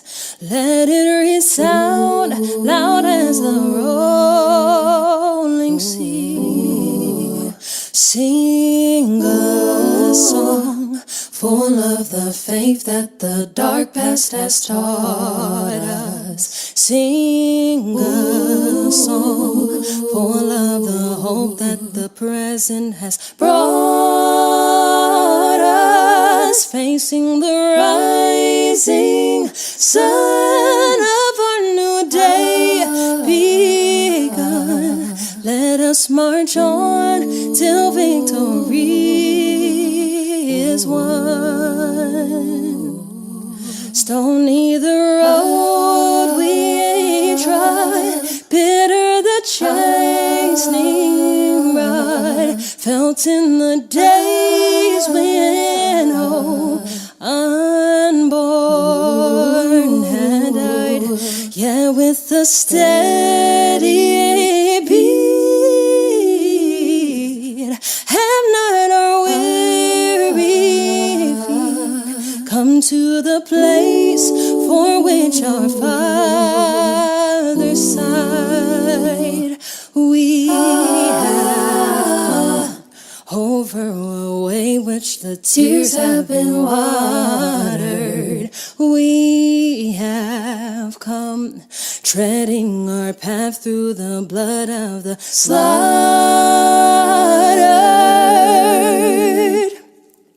Out from the gloomy past, till now we stand at last, where the white gleam of our bright star is cast. God of our weary years, God of our silent tears, Thou who hast brought us far on the way, Thou who hast by Thy might led us into the light. Keep us forever in the path, we pray. Lest our feet stray from the places, our God, where we met. Lest our hearts, drunk with the wine of the world, we forget Thee. Shadowed beneath Thy hand, may we forever stand true to our God, true to our native land.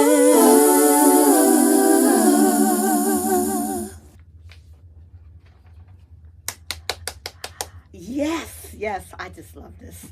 Let us march on till victory is won. Please continue to stand while the Taiwi Village family presents the principle of today, followed by a Kwanzaa poem.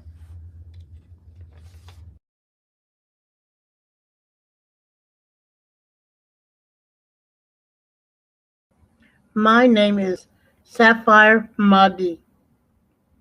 Sapphire, a mineral. Mahdi means rightly guided in Arabic. Mahdi. My first government name is Dawn Netta. My middle name is Sarithia. Both unique and made up by my family. And I accepted the names or adopted the name of Sapphire, birthstone, and is also the trait that I carry as mineral and is a part of nature.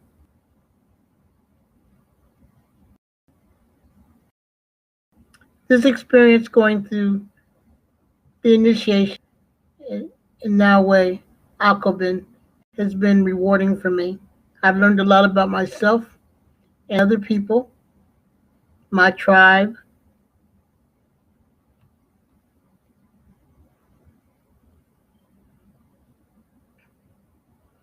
which I truly appreciate. The experience has been rewarding. I've learned a lot more about Black history, African history, and my association with Africa. A place where I went to finally retire and transition from.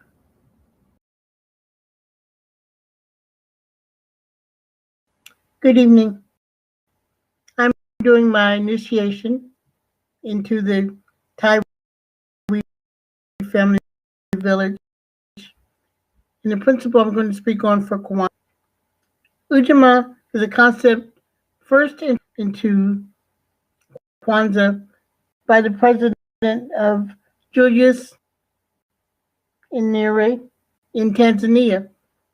During the time he was president, he used this principle as a cooperative economic principle to unite the country and unite the villages into agricultural success. The principle in general works for everyone. It's a cooperative and collective economic principle that works in the United States today. We at We Village employ this principle amongst ourselves, Africans in this country, and African Americans in this country. My name is Sapphire Mahdi, and I'm from the tribe of Inawe Akobin. It is a unique word meaning the elder, nation builders, and the warriors. Akobin is a call to duty, a call to action. And so this tribe is called Inawe Akobin.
You may be seated if you're not already seated. But the principle of today is Ujamaa, which means cooperative economics. To build, maintain our own stores, shops, and other businesses, and to profit from them together. I challenge you in 2021 to support 3 Black businesses a week. Notice I didn't say 100. I didn't say 50. I said 3 a week. And I challenge the Black businesses to support those organizations and individuals who support you. And guess what? We can do this because we have in previous times in our history. Remember when we talked about it takes a village to raise a child? Well, it takes a whole village to build a community. So let's do this in 2021. We're going to do Ujamaa in 2021. And I'll be back here next year, and I want to find out how it went for you and your family. At each Kwanzaa celebration, the Taiwi Family Village awards community members for their outstanding service and leadership in our community. Next, we will introduce the 2020 Ujamaa Award winner.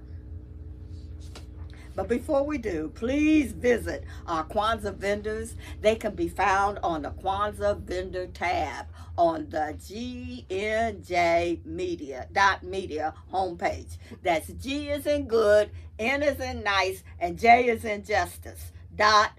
.media.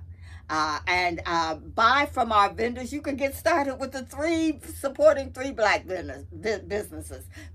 You can buy at least 3, 4, 5, 6, 7, 8, 9, 10, but at least 3. And let's do an Ujamaa right now. Spirit Over Flesh LLC is a wellness-based business where we heal through words. I'm Tiandra. I'm the founding servant leader. It is a Black-owned, woman-owned business that was founded in Ohio, but that can serve the world. Through virtual sessions, either by phone or video conference, we have a conversation. We always start with a 15-minute consult where we just make sure that I learn a little bit about you, you learn some about me, and then we schedule some time to be intentional about your wellness journey. During the time, it's about education and empowerment. You are your own best doctor from within. So I'm literally someone who is just intentional in the space and drawing questions out of you to get you further on your wellness journey. Sessions are typically starting at $80, but if you mention Kwanzaa 2020, we're going to go ahead and take 20% off. It's about getting you well so that we can be well, right? Kujichagulia and Ujamaa, collective responsibility. So grateful for the opportunity to support you in your wellness journey. If you're interested, go to my website, spiritoverfleshllc.com. There's a button that says Let's Connect. Fill out the form, and I'll get right back to you. Again, that's spiritoverfleshllc.com. I look forward to supporting you in your wellness journey and healing through words.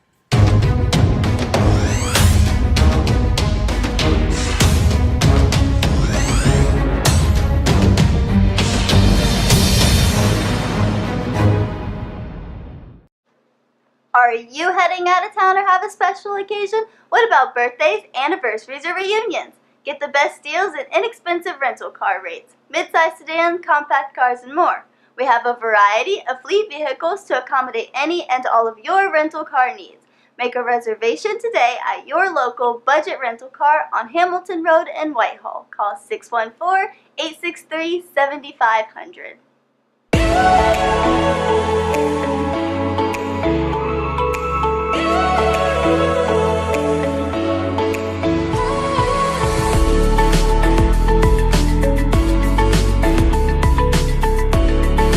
Happy Kwanzaa. I'm Carla, and my sister Karen and I own 2 Natural Sisters. We've been in business for 5 years, and we sell a line of natural bath, body, and candle products. Let's take a look.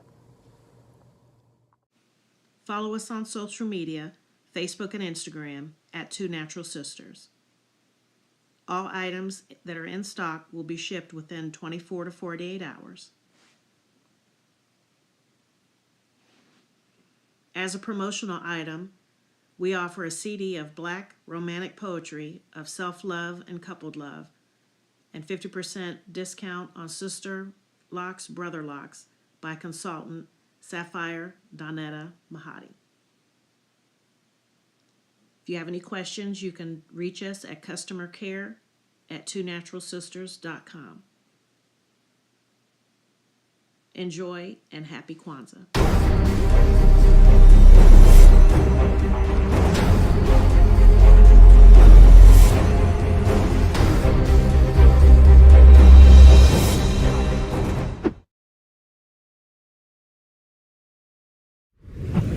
What's going on? My name is Doe. I am the owner and creator of Madeline Gin.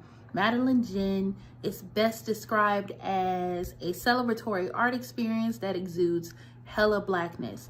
Initially, the company was founded to provide a luxurious but affordable art experience, and it's since transformed itself into something a bit more spiritual.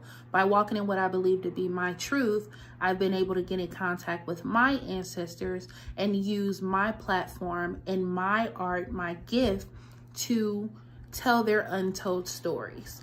I do that by using different textures, by utilizing different mediums, colors, and just making things pop out so that it's open for interpretation. I love creating, and I can't wait to be of service to you. Thank you. I am a genius. My ancestors were geniuses. My ancestors have made me a genius in all that I think, say, and do. I must declare myself a genius. I am a genius. Whenever I am myself, I practice my geniusness and do great things. All my thoughts, choices, and deeds must express my geniusness. I am a genius. My decisions must always be in the best interest of myself, my family, my people, and my God. Only then will I and everyone I know that I am a genius. I am a genius. At all times, my geniusness must reflect my culture. My geniusness must serve my God. My geniusness must make me be one in love and harmony with my family. My geniusness must protect my people. Yes, at all times, I must demonstrate excellence because I am a genius. The Purpose Driven Society is a Black-owned, woman-owned business local to Columbus who creates accessories that have intentional messaging. Our specialty are buttons. Buttons can be worn anywhere, on a shirt, on a book bag, on a hat. The beautiful thing about buttons is that you can change them and switch it up depending on your mood or the day. For election day, we wore a very intentional button. On my book bag, or my student's book bag, it says, "You are already intelligent, educate yourself." Buttons are empowering with the messages that we create. Again, we do them very intentionally. At the Purpose Driven Society, we're minding our Black-owned business and hope that you'll help mind ours too by doing business with us. Our buttons go for $3 for one, $5 for two, $7 for three. But if you mention Kwanzaa 2020, we're doing a special where you'll get an assortment of buttons for just $20, and we'll ship anywhere in the country. So again, that's the Purpose Driven Society. We can be reached at thepurposedrivensociety@outlook.com. Send us an email, and we will put together a very intentional bag of buttons for you and ship it straight to your home. Happy Kwanzaa. Thanks for doing business with us.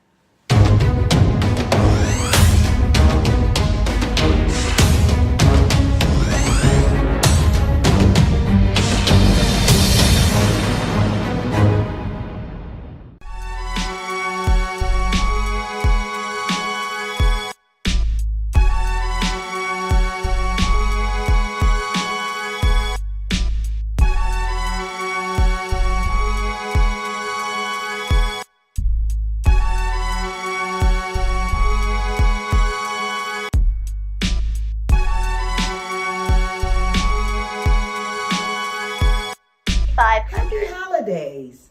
I am so excited, elated, overjoyed, and simply merry to be honored by the Tawi Family Village.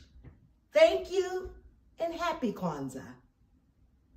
Oh my gosh, I am so happy that Rita Fuller Yates got the honoree, is an honoree this year. You know, she's being the recipient of emoji. I can't think of nobody else who could get it. Have you ever seen her work as a Columbus Black News? Oh my gosh, she puts a lot of love into the work. You can tell she really loves it, and she loves our community. So you can start right now by supporting Rita Fuller Yates on Columbus Black News. The next item, part of our program, we're going to do a community education, and it's going to be led by Brother Philip Shark Matthews.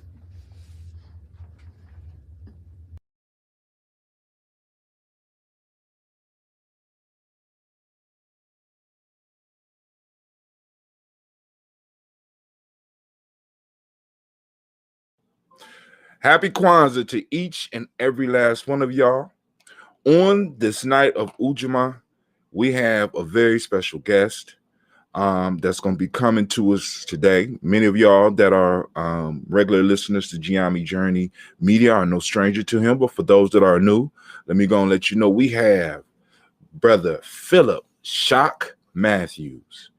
He's best known as the host of the Philip Matthews Show on radio, TV, as well as blogs, which has over, it says 4.6 million, but I know you got more than that now, collective listeners.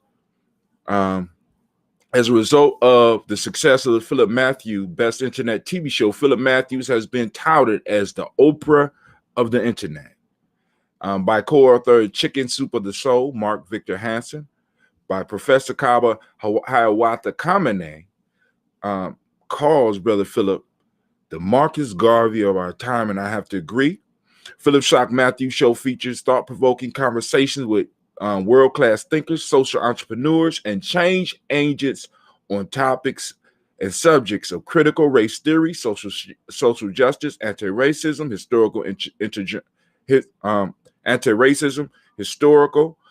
intergenerational trauma, and genetic memory, which is also known as epigenetics, by the way, comedic science, metaphysics, racial socialization, and the healing and racialized poverty. We're gonna talk here today. It's about to go down. So if you would, family, welcome Brother Philip Shark Matthews. There we go. The crowd, they go, wow. What's going on, Brother Hatem? It's good to see you again, man. Good to see you as well, man. And it's been a while because, like I said, we recently reconnected in late 2020. 2020 has been wild for all of us. 2020 has been wild and out. Absolutely. Right, man. 2020 is one of those years that's going to be forgotten, and it's going to be dropped in the dustpan of history because a lot of stuff stopped for a lot of people. But for those that have, in a sense, clung onto the system that you have, it seems like it might be sort of a prosperous time. No doubt.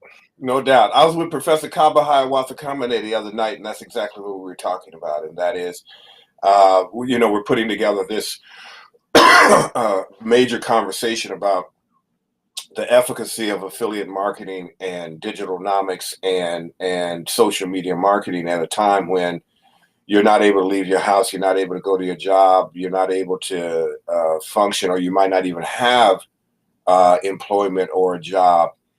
And what was crazy is I wrote this book, Digitalnomics, 5 years ago. And here it is, because I've been living this sheltered in life for a number of years, where I've earned enough money, I make enough money where I don't have to leave the house. I don't have to work on a plantation, if you will. And now here we are in a situation where this work, this concept and process is more relevant than ever before. And it literally saved many people's lives. I mean, I know it saved Kaba because, he was a speaker. He would go out and get hired, and he would, travel overseas and around, of course, around the world and everywhere in the country in between the continent. And now what is he going to do? So he's literally made more, earned more income online than he's ever made doing speaking engagements. So it's a different time. It's an interesting time. But what I have learned over the years is that with every test, there's a testimony, and with every crisis, there's a new level of consciousness that is created and raised. And this is what you and what I and many of us are trying to get to our people as much as possible, as quickly as possible. Now, but some people might be listening right now and being like, well, Professor Hiawatha Kamene is world known or world renowned, so it would be easy for him to get on here and to be able to practice this principle of Ujanomics, because he knows a lot of people, but I don't know a lot of people. How could the system assist someone like that? It assists, and it's a great question too, by the way, Brother Hatem. It assists because there were people who were making literally 7 figures, minimally 6 figures, and you still will never know their name. Affiliate marketing levels the playing field. It gives the quote unquote common man, woman. You don't have to have PhDs and letters behind your name. You don't have to have a lot of economics to do it. All you have to do is share it on your social media platform of choice. Share an affiliate, a unique affiliate ID on your social media platform of choice. And the goal is, I just did a training. We just launched our first frequency affiliate marketing ambassador program, and we kind of chose key and specific people around the world who rock with my ministry, First Frequency of Oneness, and we created an entire system, a 50-50 Maathian split for them to do affiliate marketing. And I did this PowerPoint training, and one of the slides was a quote that I got from Les Brown, who I had been interviewing for 25 years, 30 years, who got me in the game of speaking and training seminars and what have you. And he says, strangers will make you rich. And so I never forgot that. And so if we can get out of our heads that having a couple of hundred people on our Facebook account is not enough, that there literally are a minimum of 4 billion, if it's 6 billion people on the planet, at least 4 billion of them are all melanated people. And so if you're not going after tens of thousands, hundreds of thousands, millions of people, then you have been conditioned. That is a learned response to play small.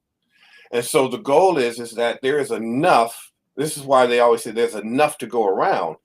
But if you're in that small, limited thinking, well, so-and-so is a celebrity. Okay, well, that's great. It might be a little quicker for that person, but it's not impossible for you because it's about social media. It's about socializing. It's about building a network. It's about building a following. It's about increasing your numbers of people who are following either your page. I think on your personal account at Facebook, you can only have 5,000, but you could have really 5,000 people. That could be very lucrative for you if you're sharing something that really changes people's lives. So, because you talk about like this thick and small piece, what's wrong with our people that we might think small? I mean, because there's something that's going on. What's up with that? So, unfortunately, we have, as I have analyzed this from every particular angle, we have been conditioned to be modern day sharecroppers, and we're in slavery. I get in trouble a lot when I say that.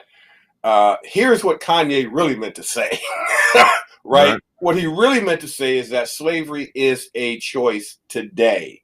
That if you are in a job, a just over broke, you are enslaved, and it's a choice. You can make a different choice, and most of us feel stuck. And I have, of course, I specialize in African and African American trauma, so I understand why we're stuck, which is a trauma response. But when you look at the concept of a job, here you are working on a plantation for a white corporation or a white person that you have to get up and go to every day, and they are responsible for your lifestyle and responsible for you eating, responsible for your kids going to school, responsible for your rent or mortgage payment, responsible for your car payment, in service to whatever your job description is. And that is modern day slavery. Just over broke is a job. Now, we have been conditioned in this European Western system to become happy slaves, to become grateful slaves, if you will, because you go to school for X amount of years, and if you are literally lucky, you go to college, but you might end up going into debt going to college. And so now you are, 40, depending upon what type of education you're getting, you're looking at 4 to 8 years of research and study. Then you get the job. The job only pays you not even close to half of the commitment of what it took to get the education. And then you have to pay back the fee for the education, which most people never get a chance to do because they don't make enough, because now they're trying to raise a family, they're trying to buy a house, pay for a house, and have some level of semblance of life and lifestyle. And because they're trading their time for a particular dollar amount, if it's $25 an hour, they'll never make $100 an hour. They'll never make $500 an hour. They'll never have wealth. Their income is set and locked, and that slave wage is set and locked. So the goal of this economic system, particularly for the African American who does not have education and skill set, is for you to run out of time and die with your music and your potential still in you. That's the bottom line of what we're up against economically. And so we need to have and engage in what I call I don't call it, but it's called disruptive economics. Disruptive economics. All right, because I was listening to one of your talks, and you said something happened to Black folks. There's nothing wrong. So even when I framed the question, I framed it with blaming the victim in mind. I had to think back about that. Can you explain that it's nothing wrong with Black folks? That's absolutely correct. So I've been doing extensive research on this and using my own life as a guinea pig on this research and doing a Sankofa, if you will, and going back to come forward. And as I continue to do that process of going back, coming forward, going back, getting information and bringing it forward, going back, getting more information and coming forward, and then taking that information and applying to my actual life, I realize, oh my goodness, nothing is wrong with me. Something happened to me. And so as a result, it began to change how I moved in life. And so then I decided to share this concept with the community and began to I ended up going back to school and got my ministerial license, got my master's in metaphysical science and philosophy, currently working on my dissertation. So my doctoral program is in the same subject. And I decided to dedicate the remainder of my physical existence to teaching Africans and African Americans in the diaspora that you are not sick. We're not sick people. We're sick from being captured, corralled, and controlled by sick people. Our children are not bad. Something bad happened to them. There is nothing wrong with us. Something happened to us. And so that something that happened to us is trauma. But if we don't understand the levels of trauma, the manifestations of trauma, the subtleties of trauma, sorry, that's my reminders going off there. Sorry about that. Didn't turn that off. We will never, we'll hear it, but we won't be able to incorporate it. We won't be able to internalize it. It'll just be something, I got trauma, but you'll never be able to activate it, get rid of it, understand why you're doing what you're doing, because trauma, like a parasite, takes over the personality and acts like a personality. So you think how you're acting and how you're being in the world, particularly when you are in a trauma response or you are triggered, you think you're acting normally, and so does everyone else, because they don't know that's not Hatem. That's his trauma personality now. And so when people say, that's just the way Hatem always been. He always acts up like that. He always does that. That's just who he is. And when you understand that personality, that trauma becomes so much ingrained that you start to lose your own self-identity, and then it's just trauma bodies meeting other trauma bodies. And so when I talk about this concept of being around sick people, my goddess is a nurse of 40 years. And she hit me to a medical term called secondary syndrome.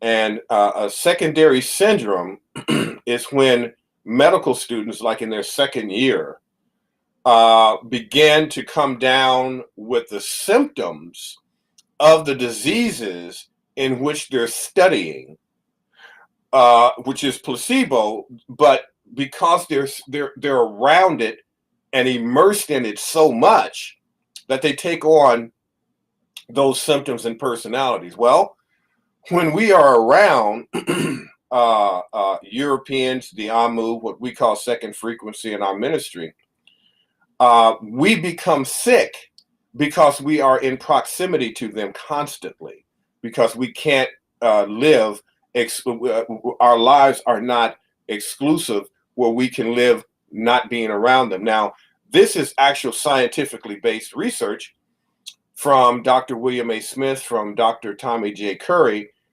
who did the research and called the research racial battle fatigue. And what happens is that from the time that we are born, we are immediately racialized, and we are immediately bombarded, saturated with racial socialization. And so as we grow up and we start to maneuver in life, it becomes a fatigue. We start getting tired. We go after a goal and can't get it, and we fall behind, and then we try to go another direction and we hit another wall. And so all of these things we start failing at, and then the next thing you know, our lives begin to shrink and become smaller. Our trauma increases. And so now we're just walking bags of PTSD. And we're wondering, why am I so angry? Why am I so enraged? Why am I so unhappy? And it's because we are suffering from secondary syndrome of being around, captured, corralled, and controlled by the Amu. And we never had a chance. We never known peace because we were birthed into it. And so, you know, I can go deeper into that aspect of trauma if you want, but overall, that's the gist of it. All right. So let me ask this, because you are moving towards your doctorates in metaphysics. Mm-hmm. So let me ask this. What is the connection between metaphysics and economics? Because we are on Ujamaa, because everything you said, because I can hear, but I want us to bring it home for the people. What does metaphysics has to do with economics? Is there a connection there? Metaphysics is the concept of as above, so below, as within, so without. Meta is the celestial plane. Physics is the terrestrial plane. And the concept of metaphysics is basically learning how to collapse time, how to create an intention that manifests in real time or in a specific amount of time, which we call demonstration in the metaphysical community. Collapsing time, when I started to Africanize, because metaphysics is a European concept. There is nothing written on the walls that says metaphysics. It's completely made up by the Amu. But what we've done is we've taken it and we have Africanized it. And we looked at the concept of metaphysics of collapsing time and creating intention and creating wealth in real time. And I looked at the societies of ancient Africa and even currently today. And so the pillar, if you will, of metaphysical African thought would be Dogonic thought, or the Dogon. So when we understand that there was a consciousness we had before the conflict with the Amu, But most of us have been born into the consciousness after the conflict. And so it creates a level of confusion for us, and it causes our time to elongate. That I have an intention of Ujanomics, of wealth, but it takes me so long now to build it. There's so many barriers to it. Whereas before, when we were in the consciousness before the conflict, we were instantaneously able to manifest whatever level of wealth we wanted to create or have, whether that was food, whether that was clothing, whether that was shelter, whether that was civilization, building pyramids, dynasties, cities, nationalities, so on and so forth. When the Amu showed up, not only did they steal us, they stole our time. And as a result of stealing that time, now it takes us a long time, if at all, to manifest our reality.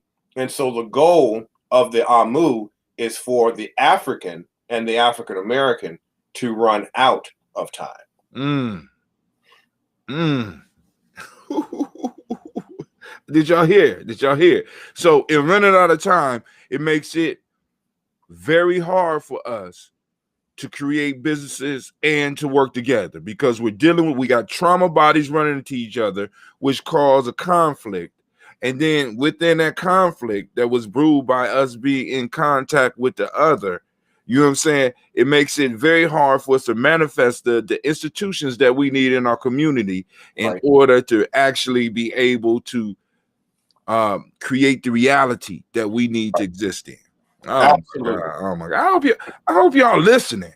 Now, if somebody in the family wanted to get in contact with you, or they wanted to check out some of your stuff, of course, we're gonna have links down below, or above, however they pop up. But anyway, how can they get in touch with you? So lessonsinshock.com is the easy URL to remember. So because my moniker is Shock, which stands for Seeking Higher Omnipotent Conscious Cosmic Knowledge. But Lessons in Shock. Say it again, slow form. Shock means what? Seeking Higher Omnipotent Conscious Cosmic Knowledge. Okay. So that's Shock. And so Lessons in Shock is a 10-part series on everything manifestation in terms of what happened to you, understanding trauma, understanding quantum entanglement, how we're entangled with the Amu, understanding the connection between ancestral memory and genetic memory, and how we come here with certain proclivities and propensities.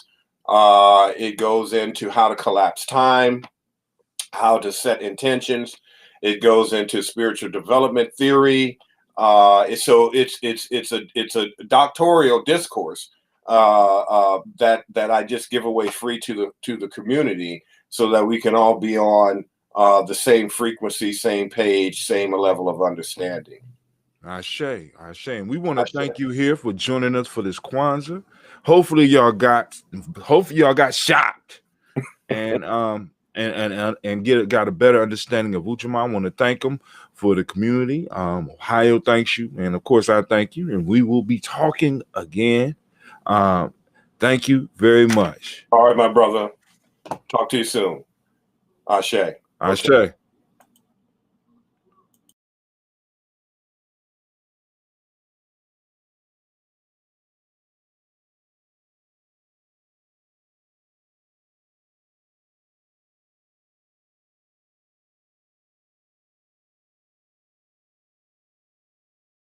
Watch the next video. Watch the next video. Watch the next video. No, I'm just joking, family. Family, thank you for joining us. Be sure to catch us on the next video, family. Peace. Watch the next video. Watch.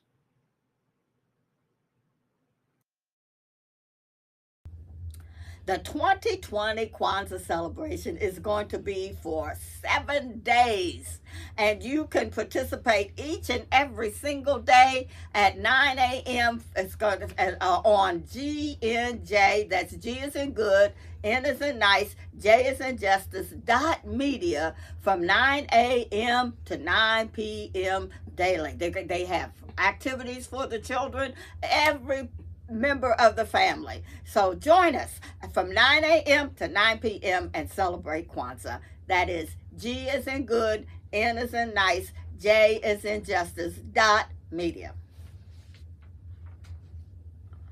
Oh, thank you, Brother Philip Shark Matthews, for leading us in such a powerful presentation on the principles of Umoja. Next, you're in for a delight, because you'll get to see Columbus's own entertainment. You don't have to go outside of Columbus to get entertainment. So we're going to have a performance from one of our local artists.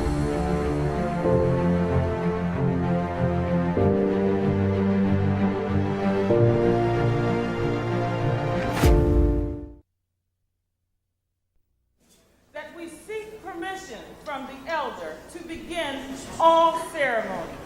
Is there anyone in the house that's 70 years old or older? Please rise. Please rise.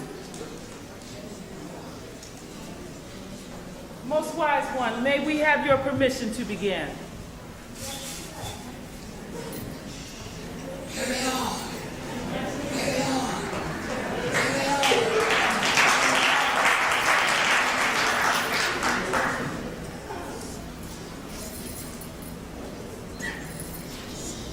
Imani Organisation Inspiration d'Afrique, voici quelque chose pour vous, mères, pères, grands-parents, les enfants et étudiants. C'est notre but. Imani is an African-inspired organization. Performing for you tonight will be mothers, fathers, sons, and daughters, grandparents, grandchildren, and students. This is the concept of Imani, the family dancing together in faith. Kadika Unumer, let the celebration begin.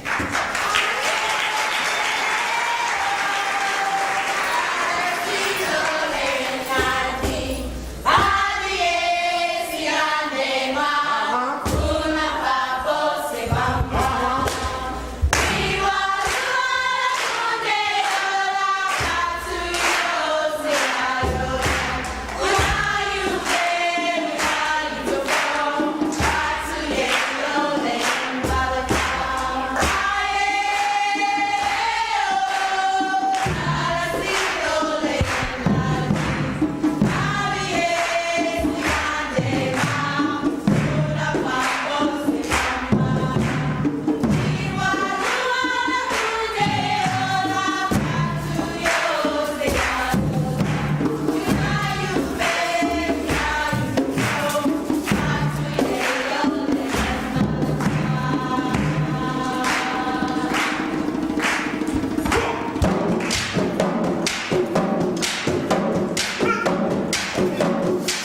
See, I told you you were going to get a treat, but thank you so much for such an awesome performance.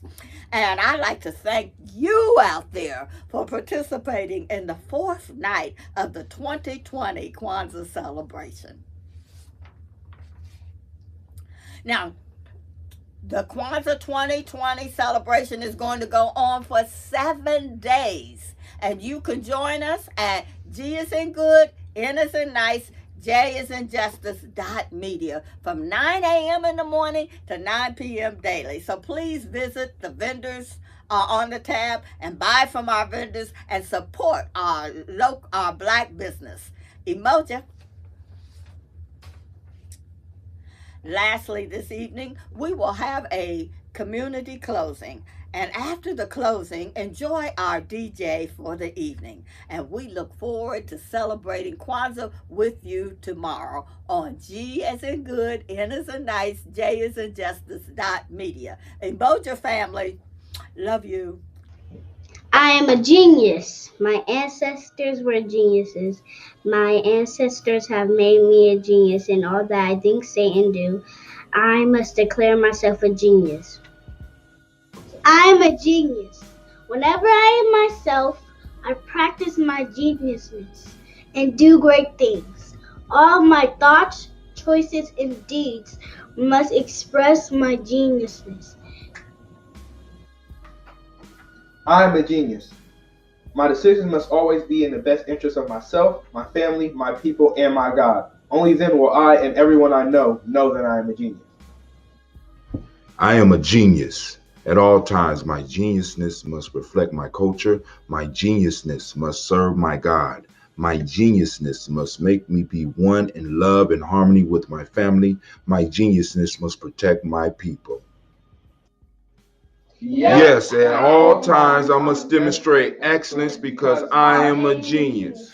Her body got it. Listen, look. Listen, look. Listen, Her body got it. Hear me now. Hear me now. Listen later. Listen. Her body got it. Listen, look. Listen,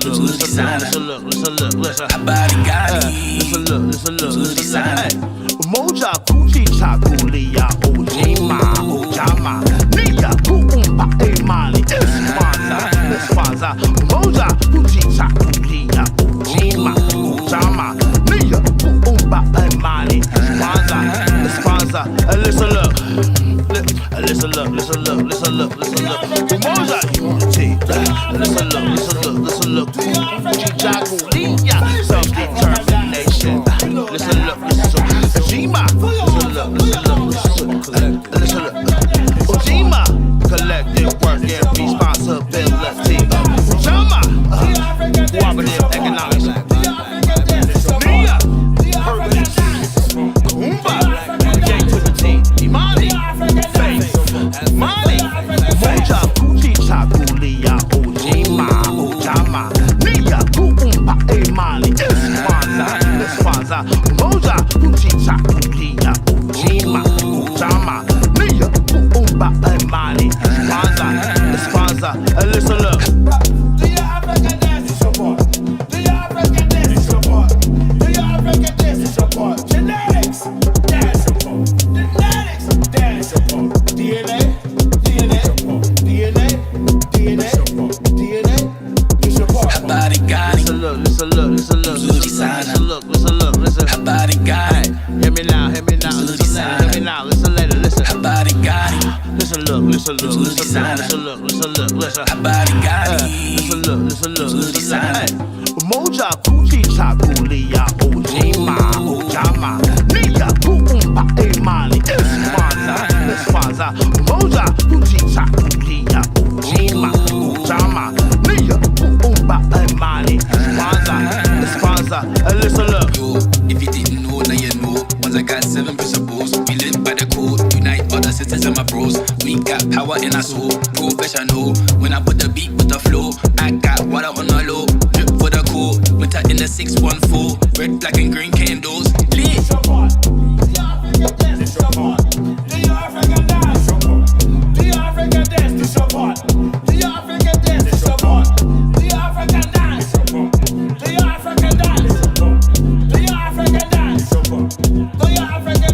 Her body got it.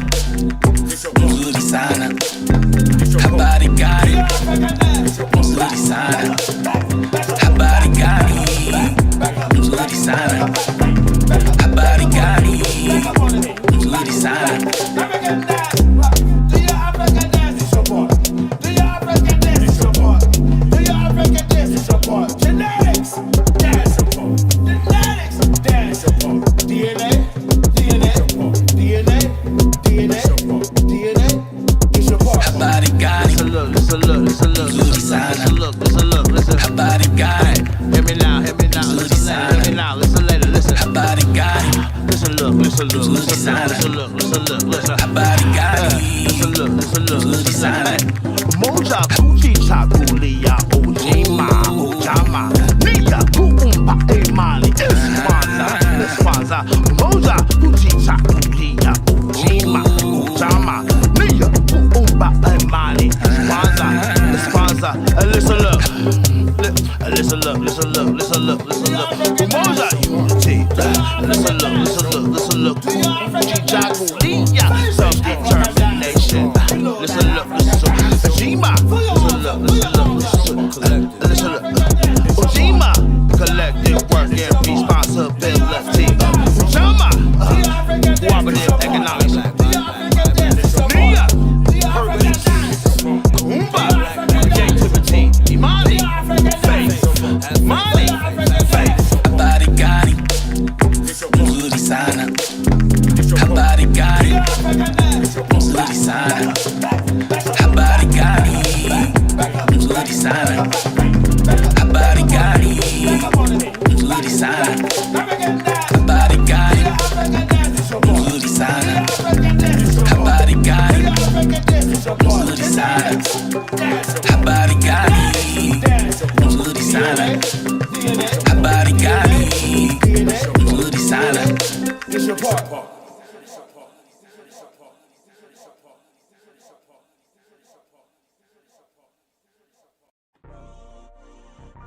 Peace, fam. This Kwanzaa step into self-mastery with our Nguza Saba Challenge e-course. Slashed from $599 down to $99. Why join? Because you get the opportunity to cultivate your growth. Tap into ancestral wisdom for personal evolution. Learn flexibly.